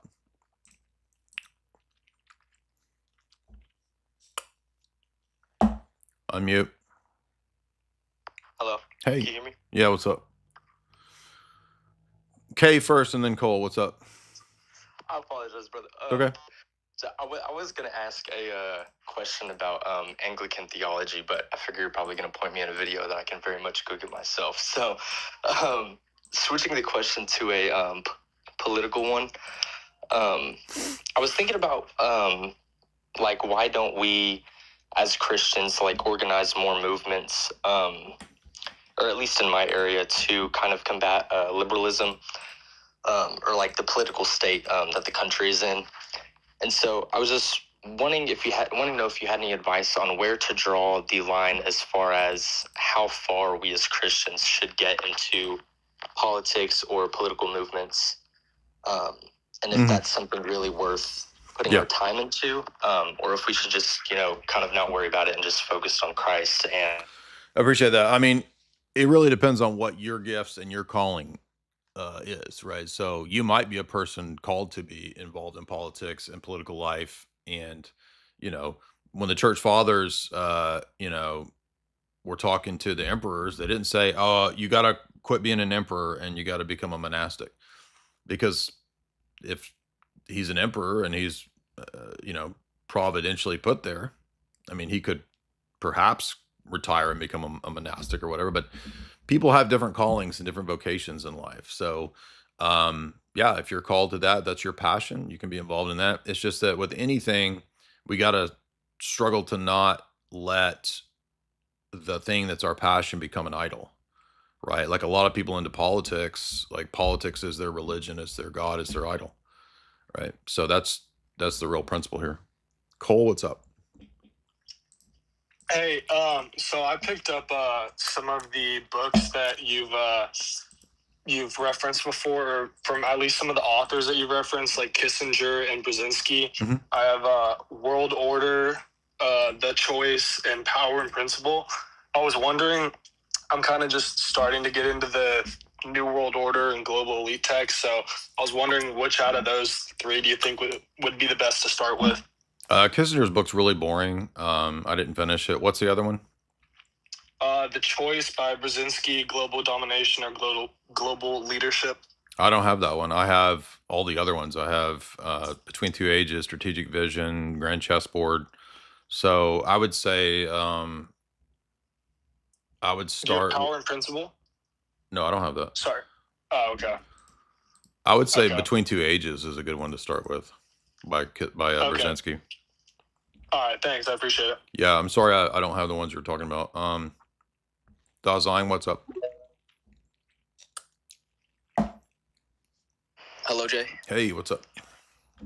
What's up? Oh, by the way, about that Chinese dude earlier. So a really good way I think you can go about that is rather than going simply for like logic as like a metaphysical principle, it's qualitative versus quantitative, right? I mean, there's many ways you can go at this. I mean, it's basic semiotics, right? So there's actually not some kind of real existing thing in the words. The words only infer a signified, which is the idea in your mind. There's actually no logical conclusion between a word and the idea presented in your mind when you see the word, right? That's true. And so ultimately, all quantitative isolated instances or units of intelligibility all go back to and necessitate this transcendental synthesis of experiential, what Kant calls a perception, right? Mm-hmm. That is the unification of all these transcendental properties that bring about a present or a future or a past, right? And so when you get to this point, you realize at this point, you cannot use the quantitative on the qualitative because that self-refutes itself, right? Yeah. I mean, I think you always come with this really high-tier stuff, and the problem is that when you're talking to these Reddit people, it's a challenge to get them to understand the things you're talking about. So if you talk about a transcendental unity of perception from Kant, they don't know what they're like, what? Oh yeah, no, absolutely. But like, things like, for simple instances, like we could talk about ideas, right? Short is only informed by what is tall, right? Far from near, these types of qualitative things. Well, when you look at these qualitative things, you then have to realize what are the underlying metaphysical commitments that constitute a transcendental, existence, right? Or a transcendental perception. And then you realize under every reductionist claim is a list of metaphysical commitments that they deny. Yeah. So that's kind of where the discussion with that guy was starting to go, and then he didn't want to go there. But I mean, literally Hume, like the last attempt at even grounding logic was with David Hume, who said it's the relationship between ideas. And now, well, when you get to Kant, the relationship between ideas is a transcendental kind of metaphysical commitment. Obviously, Kant doesn't go there because he wants to say, oh, there's the noumena is unknowable. But that's if you posit intersubjectivity as actually existing, that is, other subjects have my likeness, my inner mind, my inner thoughts, then that necessitates that there's some kind of metaphysical consistency between you two that is generating the intelligible world or life world, according to Husserl, right? Yeah, that's what I want to say on that. Also, regarding the other guy, I was going to say that a good example for saints, it was Elijah and Elisha, because, I mean, you can't make this up. Elijah, remember how Elisha asked Elijah for his spirit, a portion of his spirit? Right. And then after Elisha's taken up, he picks up the mantle from Elijah, which splits the waters. And then the people come and say he has the spirit of Elijah and then bow to him. They bow to Elijah. Yeah. Yeah, so that's a great one. And there's Joseph bows before Pharaoh. In the Masoretic text in Joshua 7, they all bow before the ark. So you're correct. There's many bowings and reverences like that. And he's absolutely right that when you know a lot of these, like, Kantian style arguments like that, you can decimate these hereditary atheists. But the problem with the hereditary atheist people is that they have no idea what you're talking about. Alter Void, no, we did that one, excuse me. So remember when you're, and I'm not disagreeing with what Dasein said, I'm just pointing out that one of the things that's a challenge in a debate that is that you want to effectively think about not just refuting what the guy said or going into the minutia of metaphysics to really smash him. You have to also think about what will be the best refutation for the audience. That's why it's like a double challenge when you're debating these people. And I'm saying that because I could tell that's a young guy who's like, really hardcore philosophy guy, which is great. I support that. But if you do a lot of public debates, you'll notice that you really have to do the debate, not for yourself or for the opponent, but for the audience. And if the debate is so high tier that the audience is lost, it really doesn't affect very much. So it's a super fine line to walk to, and I don't do it perfectly all the time. That's probably the hardest part of debate is doing that. Is debating high tier concepts and subjects in a way that the message is conveyed to the audience. That's the challenge. Ruiz sends $5. What's up? Thank you. 5166 says for $5, I'm going to the gas station. What should I buy? A 6-pack of 4 Locos, dude. Iron Giant, $10. Apparently, Egyptians in the 18th dynasty mummified people. They soaked them in a vat of water for 30 to 45 days. This must have some fun symbolic connections, in my opinion. Yeah, they were over there pickling, dog. They pickling wiggas. Egypt was back there pickling wiggas, getting them ready for the pickle eat off convention. Shane, $2. No, we did that.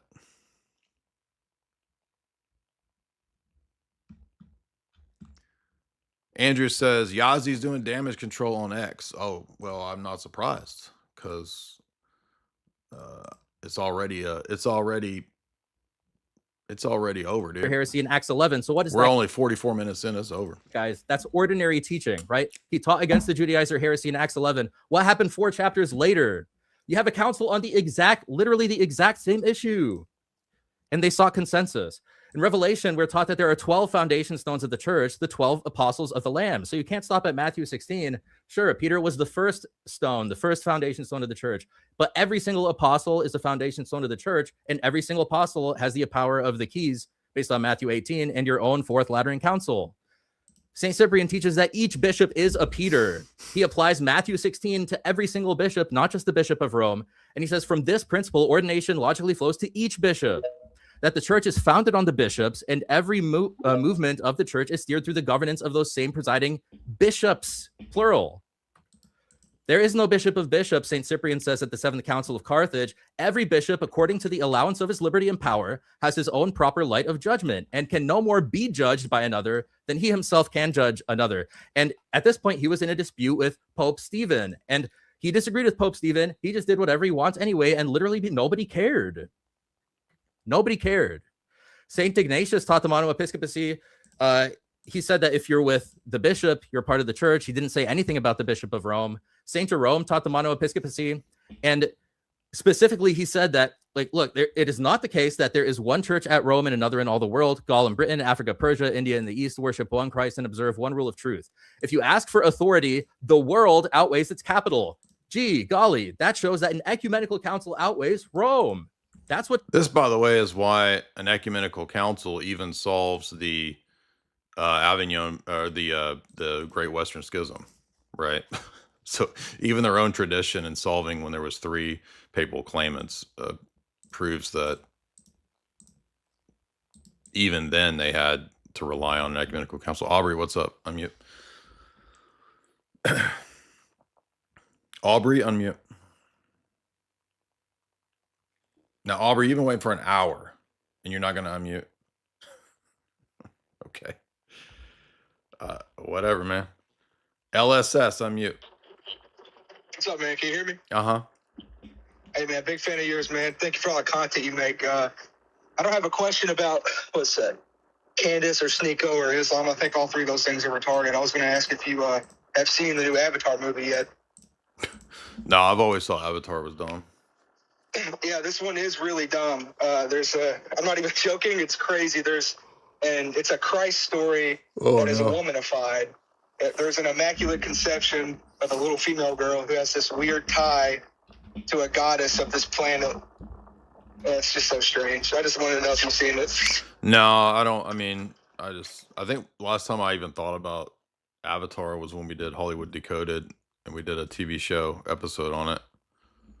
And I haven't even thought about it. James, what's up? Who y'all talking about in the chat?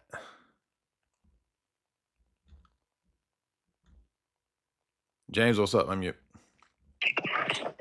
Hey, Jay. Give me just 1 second. Wait, let me step outside. I got a couple questions for you. Okay. So, mostly around presuppositionalism, because I know that's obviously your approach to apologetics, but also it's in your background back when you were a Protestant. So my question primarily is the presuppositional approach to apologetics something that has a long tradition in the Orthodox Church, or is that something that you kind of brought from Bonson and Van Til and adapted to Orthodoxy after the fact? Well, transcendental arguments have a long lifespan outside of Bonson and Van Til. So they go back to, the ancient world. And can you mute when I'm talking? Because there's an echo, bro. So, that goes back to Aristotle using rhetorsion. It goes back to John of Damascus in Fount of Knowledge. The very first chapter, he does a kind of a transcendental argument.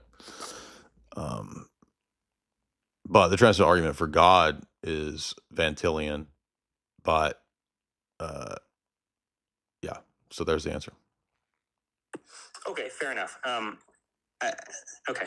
I guess the 2 issues that I have with kind of the Van Tilian approach, which is what I've studied most, I'm not very familiar with the Orthodox kind of side of that, but is the circularity, which I know you've addressed, but I don't feel like you've addressed it adequately. And then the other is sort of the dogmatic nature of Van Tilian apologetics, where it feels like he basically feels that it's the only God-honoring way to do apologetics, or at least that's how it is usually proposed.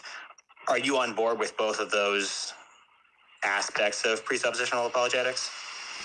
No, I don't think the transcendental argument is necessarily tied to Reformed anthropology or soteriology. Okay, I'm not sure that was my question, but okay. Why was that not an answer to your question? Restate the first part. Yeah. So I guess one of my issues with presuppositional apologetics is the fallaciously circular way in which it goes about things. And I know you've sort of addressed the circularity issue. Okay, so this is an epistemic question then about self-evidence. Yeah. So so we're supposed to believe in classical foundationalism? No, so I guess to me it seems that circularity only is an issue in a purely syllogistic sense, right? So if you have a syllogism that goes in circles, that's an issue. But as soon as you incorporate experience in the outside world, then you actually are breaking out of that syllogism, and then a circle is licit. It's not going to be fallaciously an issue. Now, So it's just a question of it's a question of final authorities, though, right? Like, so in epistemology, like, what's the final authority? Yeah, I mean, I think that is ultimately the question.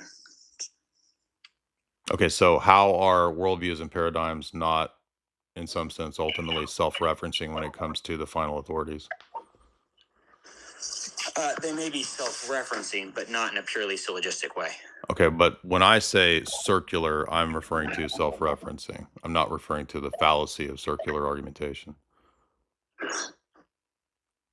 Okay, fair enough. So, do you believe in epistemic certitude? Yeah, I think we can have, I mean, to whatever degree the highest degree of human certitude is, I think it's possible, yes, we can have that. Okay, it seems like a pretty important qualifier, though. So, I guess... Can you just ask your question? Just spit it out, dude. Just say your criticism. Quit beating around the bush. Yeah, well, it's many-fold. Okay, so make one critique. I apologize. Okay. So it does seem like how do you justify certainty at any level apart from faith? Because my view is that we can have true knowledge in things, in the sense that we can have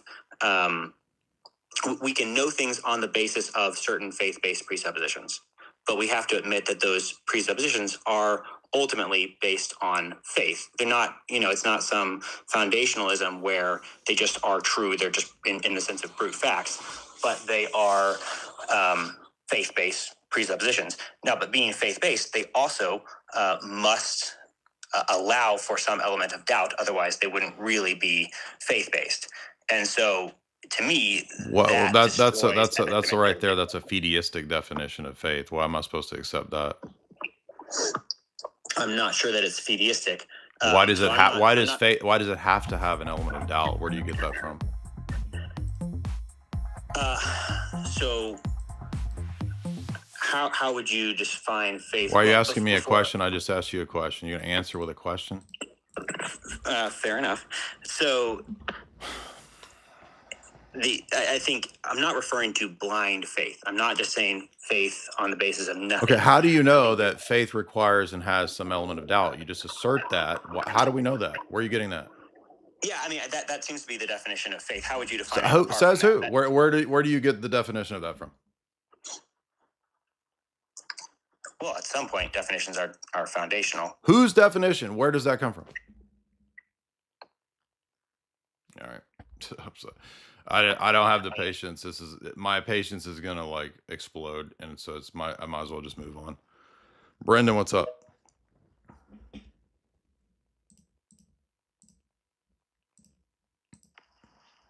Hello there?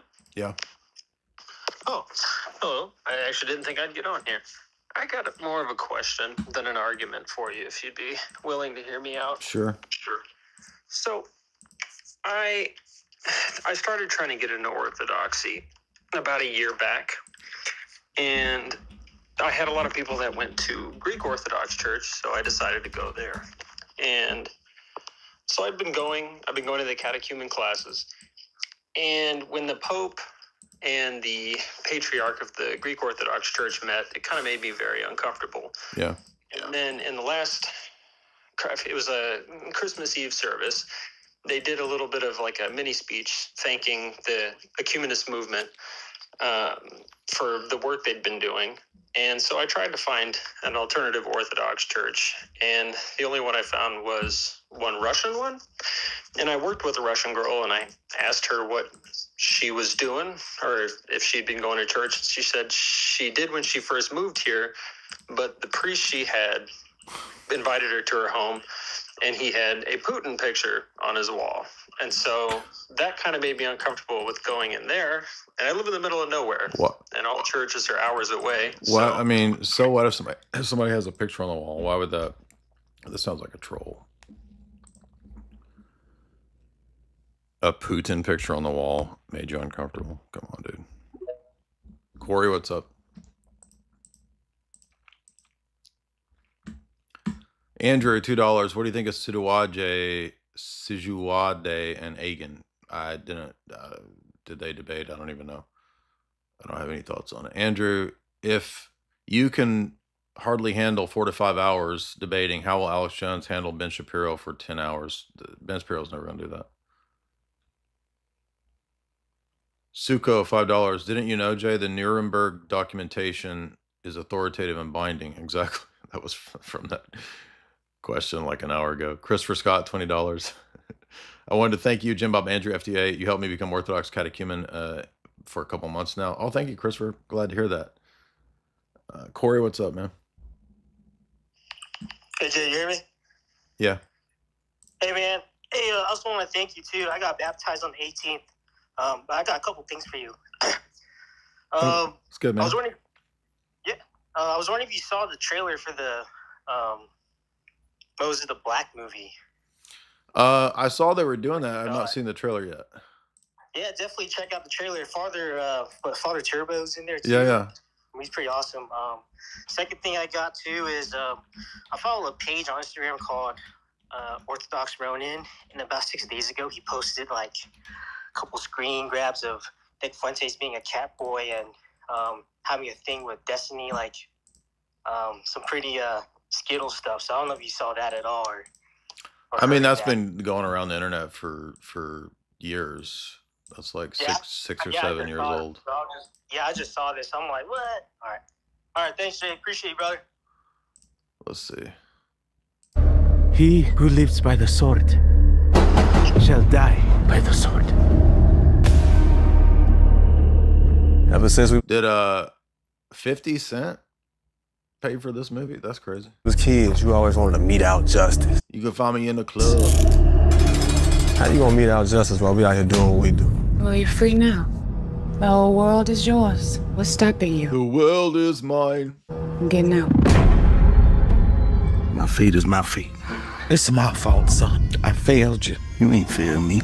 Got nothing to do with you. Is that Mickey Pfeiffer? No, who is that? Quavo? A righteous man with integrity is hated and persecuted, but a criminal with integrity, that's an apocalypse. Criminal with integrity. That's this movie about me. By the way, I might be in a movie soon too. By the way, I can't let Father Turbo get more movie cred than me right now. You know what I'm saying? So this looks pretty good. I heard that it's about a guy converting, not about Moses the Black. But I'm assuming it relates to the Orthodox, right? Where's Father Turbo at? He's in there. He sits down with Omar Epps, not Mickey Pfeiffer. Yeah, I thought that.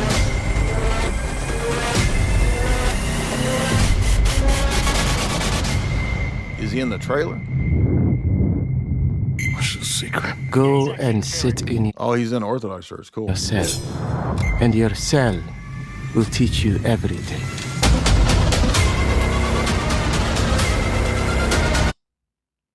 I'm trying not to let the copyright ding. That's why I'm skipping around. Where's he at in the trailer? I didn't see him. You only see him literally for like 1 or 2 seconds. So somewhere when they're sitting inside the church. Okay, let me see. secret. Go and sit in your cell, and your cell will teach you everything. Yeah, well, that looks cool, dude. Still, I didn't see him, but yeah, I definitely want to see that. Appreciate that, dude. I'm glad you reminded me of that because I meant to check that trailer out and I forgot.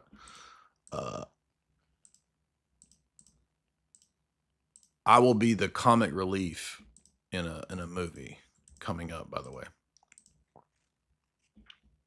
I'm serious. I'm being 100% serious. I mean, unless they cut me from it and I don't get the part or whatever. Anything's possible, but Failure, what's up, man? Hello, can you hear me? Uh-huh. Hey, Jay. So, quick question. Have you heard or seen anything from the Matt Walsh lookalike, like Joel Webon? And what do you think about him? I know of him. I've not seen anything other than when they did that podcast trying to refute orthodoxy by complaining about it as a cultural fad. That's the only thing I've seen. Oh, okay. No, I was just wondering. Also, one other slight comment from an earlier caller. The guy who was talking about the Jewish race and obsessing over that, does he not realize, because he said that he read the Church Fathers. You didn't read the Church Fathers. Yeah, no, like literally Christian race is like thrown around a lot. I know they say the Christian race, and I'm like, they're using it in that spiritual collective sense. Exactly. Thank you. Dark Guy? G26, $20. Don't be cheap. Everybody support Jay's goal. Ortho Bro for life. What's up, Dark Guy? Hey, so I have a question kind of stemming more from tag.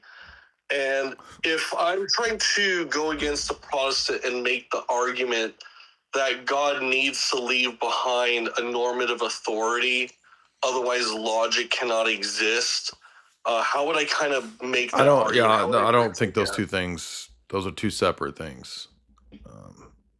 Normative authority and tag, and I don't think those are the same things. So I wouldn't go that route. Leon, what's up, dude? I'm not trying to be rude. It's getting late, and I'm getting a little tired. What's up, man? Leon. Hi, could you hear me? Uh-huh. Yeah, I just had a question. So I just finished watching the Alex Sorin debate for myself. Uh-huh. So I just had a question about like papal apologetics for the papacy. So basically, like when Yassi was like arguing that Leo at Chalcedon, he thought his tome was ex cathedra, and he used that as like evidence for his position.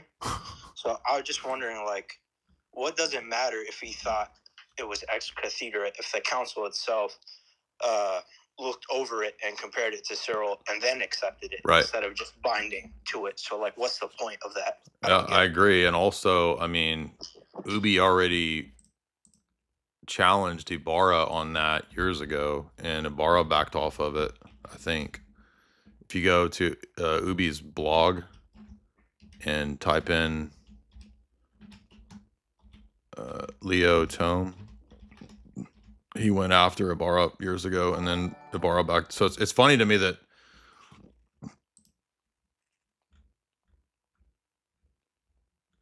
Elijah Yassi is like recycling like 2017 arguments. That's why I said he's so low tier, dude. So Ubi dealt with this like 6 years ago.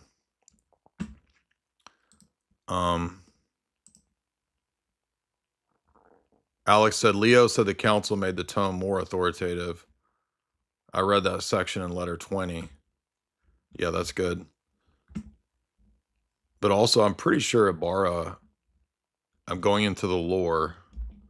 I'm pretty sure Ibarra backed off of that. Like, by 2022 or so. But I might be misremembering. I don't remember. Gab, what's up, dude?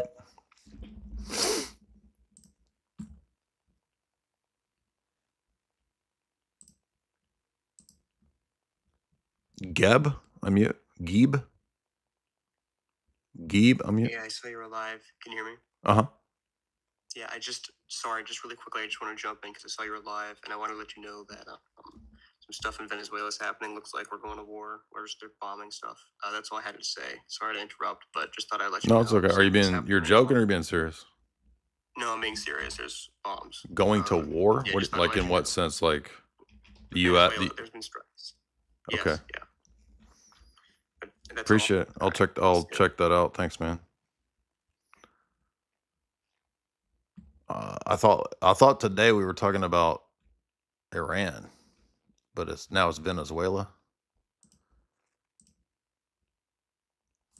I mean, the U.S. isn't going to go to war with. I'm not saying he's wrong. I'm saying like we're not going to have like a real war with Venezuela. Like, let's see. Is this breaking news? Candace Owens claims Charlie Kirk assassination was a CIA psyop. Well, but didn't you know that the guy called in earlier and said, no, she never said this. No one ever claimed this. I mean, that guy said it. No one claimed it.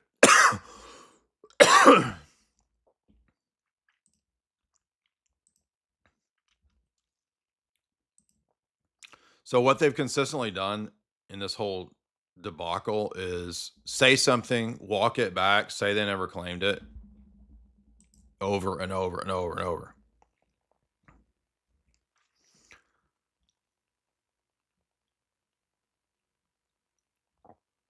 I mean, this is all like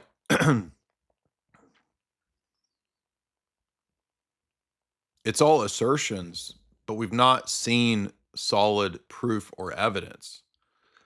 And I'm a conspiracy theorist since 1998, y'all. I don't have a problem saying that the CIA organizes assassinations and could have organized this too. But you got to have actual proof of it. You can't just assert it, even though I have no problem criticizing TPUSA, saying that it's all like evangelical scam nonsense. Absolutely believe that. Been critiquing that stuff, Calvary Chapel, CIA stuff for a decade and more. But that's not the same thing as showing and demonstrating it. That's the key point here, is that when you're new to this stuff, you suddenly think everything is a conspiracy. And I'm speaking as a person who woke up to conspiracies in 1998, 99, 2000. And there's an arc that you go through when you first start to question and realize these things are sus. You then immediately think everything is sus. I've been lied to in my life about every single thing. So now everything is a giant CIA, Mossad, Zionist conspiracy. It's not. Many things are legitimate conspiracies, but the problem is that you have to go into the nitty gritty and spend your time, just like with the theological stuff, right? You might sense and feel that you understand the Bible perfectly and you're a Protestant and you read it and it makes perfect sense to you and you got it all figured out, but there's giant gaps in your understanding. Trust me, I had all these same mistakes and gaps. When I started reading the Bible at age 18, I didn't know anything about how the Bible came together, the canon, okay? In my 20s, I started to read a lot about that. And I realized, man, I didn't know anything about this. I thought I had it figured out. I thought I knew what Acts 2 meant. I thought that was Pentecostal charismatic stuff when I was 19. I was wrong. So, new to conspiracy stuff, Candace is fresh to this stuff. Only in the last few years. So the most charitable interpretation, she's newly conspiracy pilled and she's believing everything without actual proof, logic, and documentation. And the fact that she's going against Zionism and criticizing Netanyahu and all that, I agree with that. But that doesn't mean that the claims and the assertions and these ridiculous witnesses are anything but destroying her credibility. So as Alex accurately says and has consistently accurately said the whole time, Mitch Snow is why people are upset. No one I know, including myself, has ever bought the official Kirk story. Yes, we did live streams questioning it right away.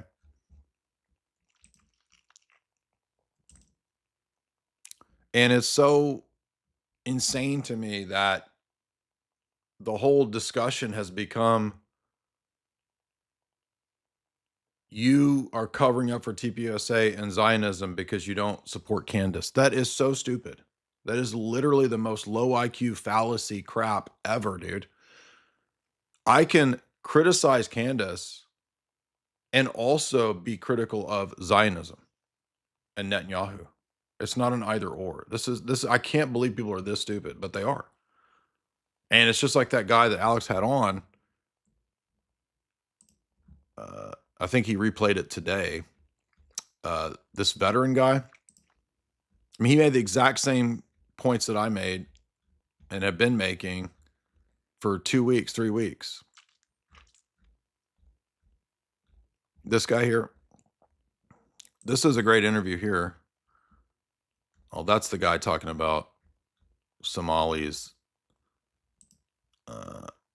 I'm not familiar with this guy. I'm not supporting everything. I'm just saying that in his critique, this Green Beret guy, he points out how silly the claims are about the way this assassination was plotted and planned and all the Mitch Snow nonsense. It's just retarded, dude.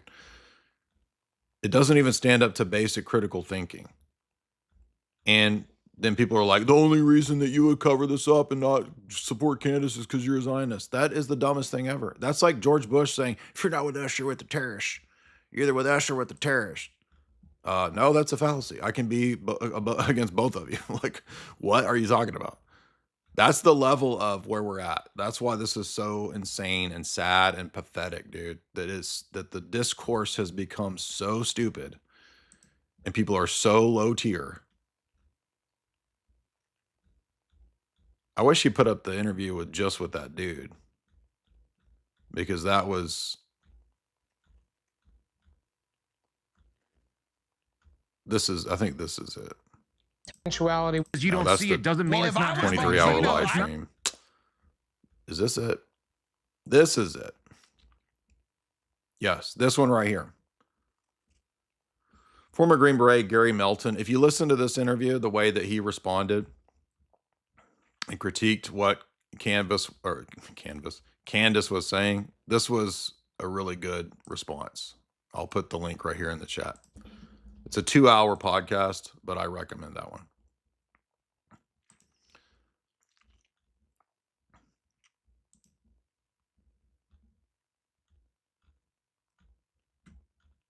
And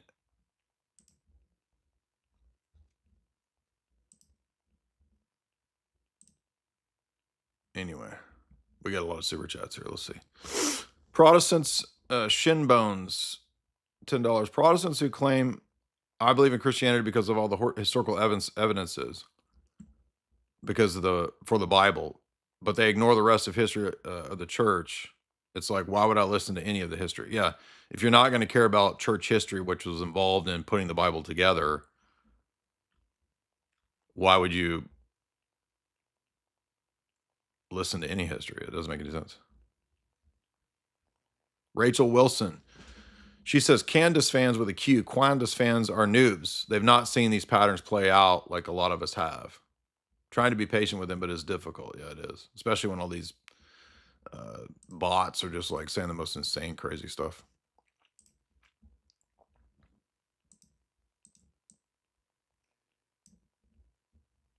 Have you ever been to jail? I've not. I got questioned about buying a beer one time underaged by the police, and I freaked out and was like, no. I mean, I wasn't buying the beer. I had a friend, that the one that passed away, his older brother bought the beer, and we got questioned by the cops one time, and they asked me, has your friend hooked you up with beer through his older brother? And I said, no.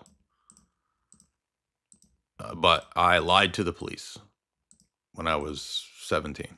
So there you go. There's the big criminal operation that I was involved in by getting my buddy's older brother to buy us beer. And then I freaked out because the cop, and what happened was I was more scared of my dad because my dad heard that the cop was going to ask me about getting the underage beer. And my dad said, if them cops bust you, he says, I'll beat your ass worse than the cops will ever do anything to you. I was more afraid of my dad than the cops. So I was like, no, I don't know about no beers. There you go. You got me. I'm busted.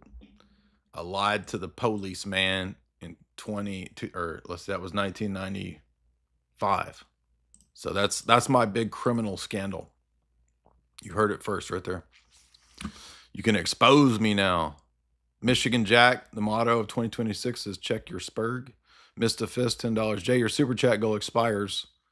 Oh, I didn't even realize they expire. I thought I set it to 3 hours. Maybe I didn't.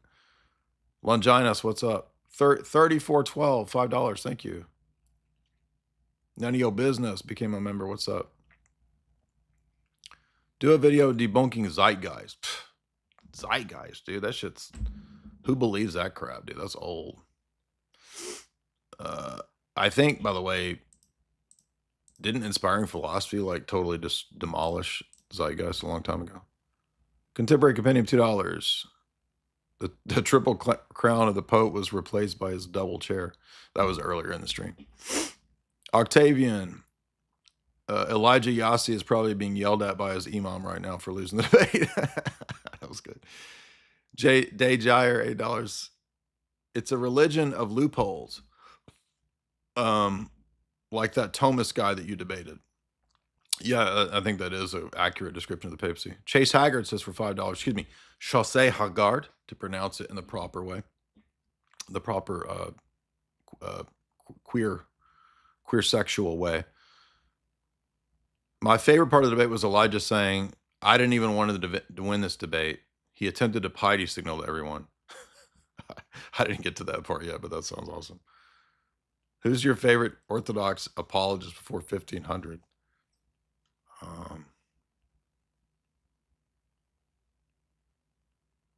Photius? St. Photius? Hushed tones, $5. When my wife was in labor, the priest instructed us how to perform baptism on the son in emergency. Interesting. You talking about Orthodox or Catholic? DJ, $20. Thank you for your work. A lot of content from you in the Orthodox community. That's great. I'm a former Pentecostal. I'm currently Orthodox catechumen. That's great. A lot of spiritual warfare surrounding my conversion. That's everybody, man. So don't get discouraged because it happens to everybody. Sincere Hypocrite, $5. Ironically, the problem of asking Catholics how they know what's ex cathedra is similar to asking Protestants how they know what determines scriptural canonicity. It's really just in their personal mind. Exactly. So you notice Elijah Yassi is, like all the Roman Catholics, a Protestant papist.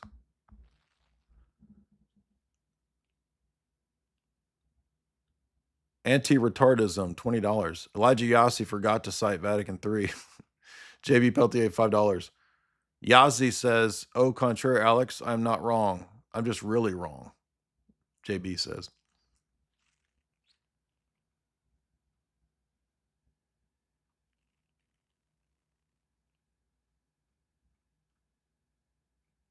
Making sure I hit all the super chats.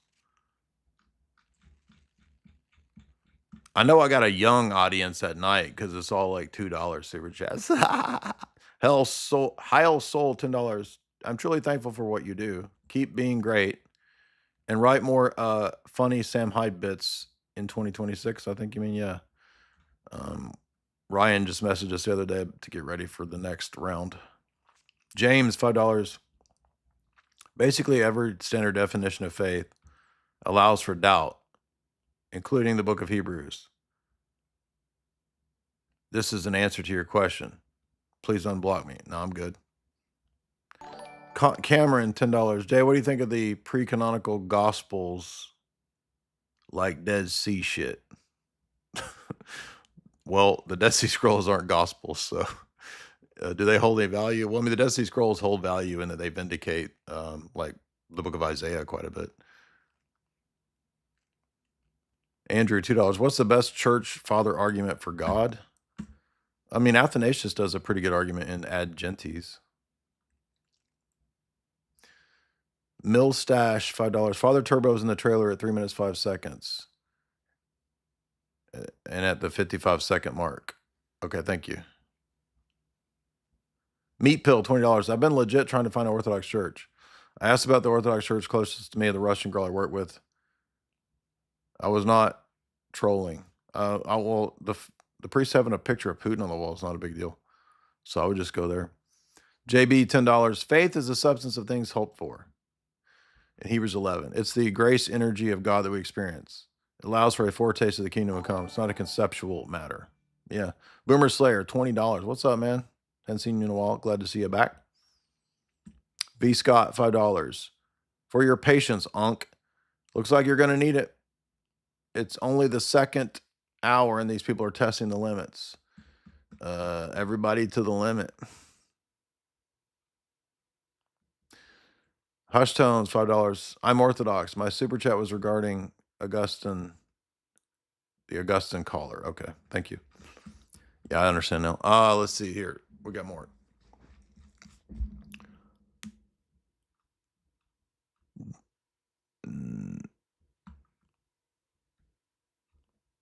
I'm making sure I hit all the super chats. People get really mad if you miss one. Blockhead, $10. Jay, thank you. You once said that there's nothing but evidence for Christianity. I found myself doubting Christianity. I wonder, could you help me with that? Do you have any evidence or have any advice when it comes to praying for people and trying to help them see the truth? I mean, praying for people and, doubt is, they're different things, separate topics, but I would say, watch the tag stuff for the doubt stuff and, go to the liturgy.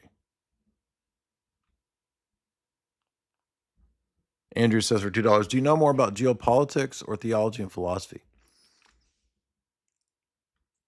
I would say in my life, I've probably put more time into theology and, that kind of stuff over the geopolitics for sure.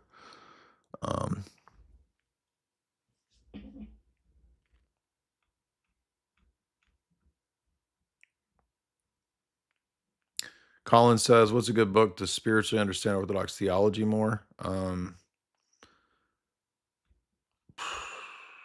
Well, there's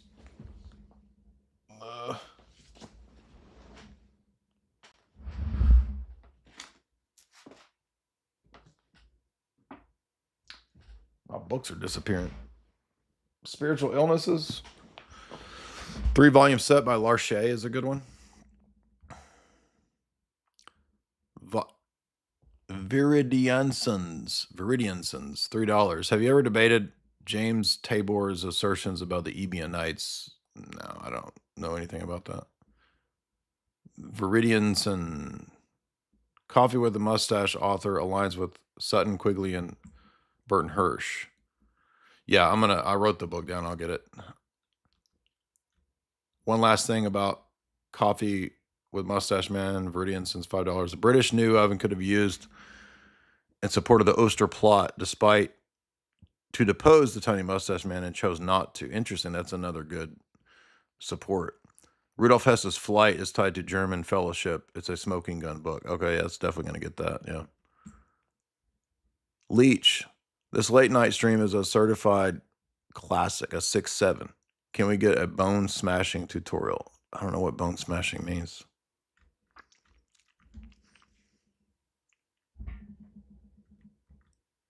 Esoteric Hollywood Archive, $10. The first 2016 Hitman mission in Paris has you assassinate fashion moguls who create compromising blackmail. Wow. It was obviously based on Epstein and Les Wexner. Wow. It was made before that all blew up. Nobody has talked about this yet. Oh, fascinating. And he sends that twice. And shout out to...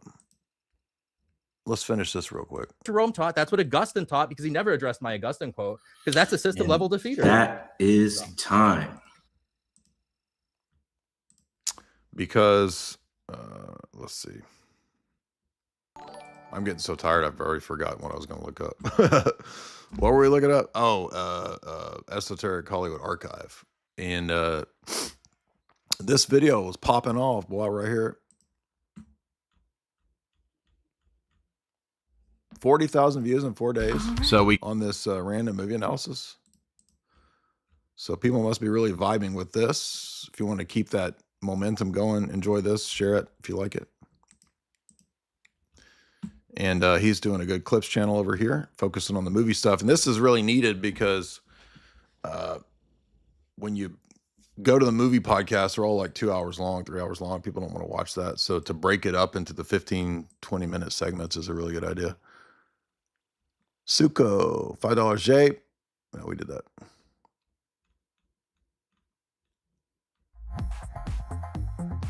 Bob Dog, $10. I appreciate the late night stream. Thanks, Bob Dog.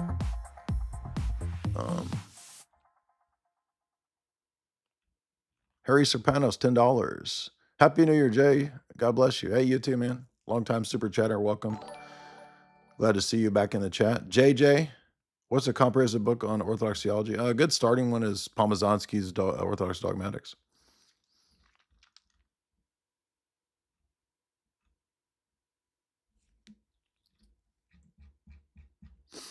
Meat Pill, $5. I'm the Putin pick guy. To me, it signified higher loyalty to the government. I mean, having a picture on the wall is like, we're not Protestants, man. Like, that doesn't mean that we worship because we have a picture on the wall. Victor, $3. Yeah, I appreciate your contribution to exiting of Protestant dispensationalism. I'm an engineer. Would you recommend I work in defense despite its ties? I don't think most Orthodox priests are going to tell you to stop working in military work. I mean, if it really just depends on exactly what you're doing, and you know, that's a that's a call that you would make, you know, kind of with your spiritual father. So most of the time, you know, people understand that you got to make a living in this world, and unless you're involved in something explicitly immoral, you're not really expected to like quit your job.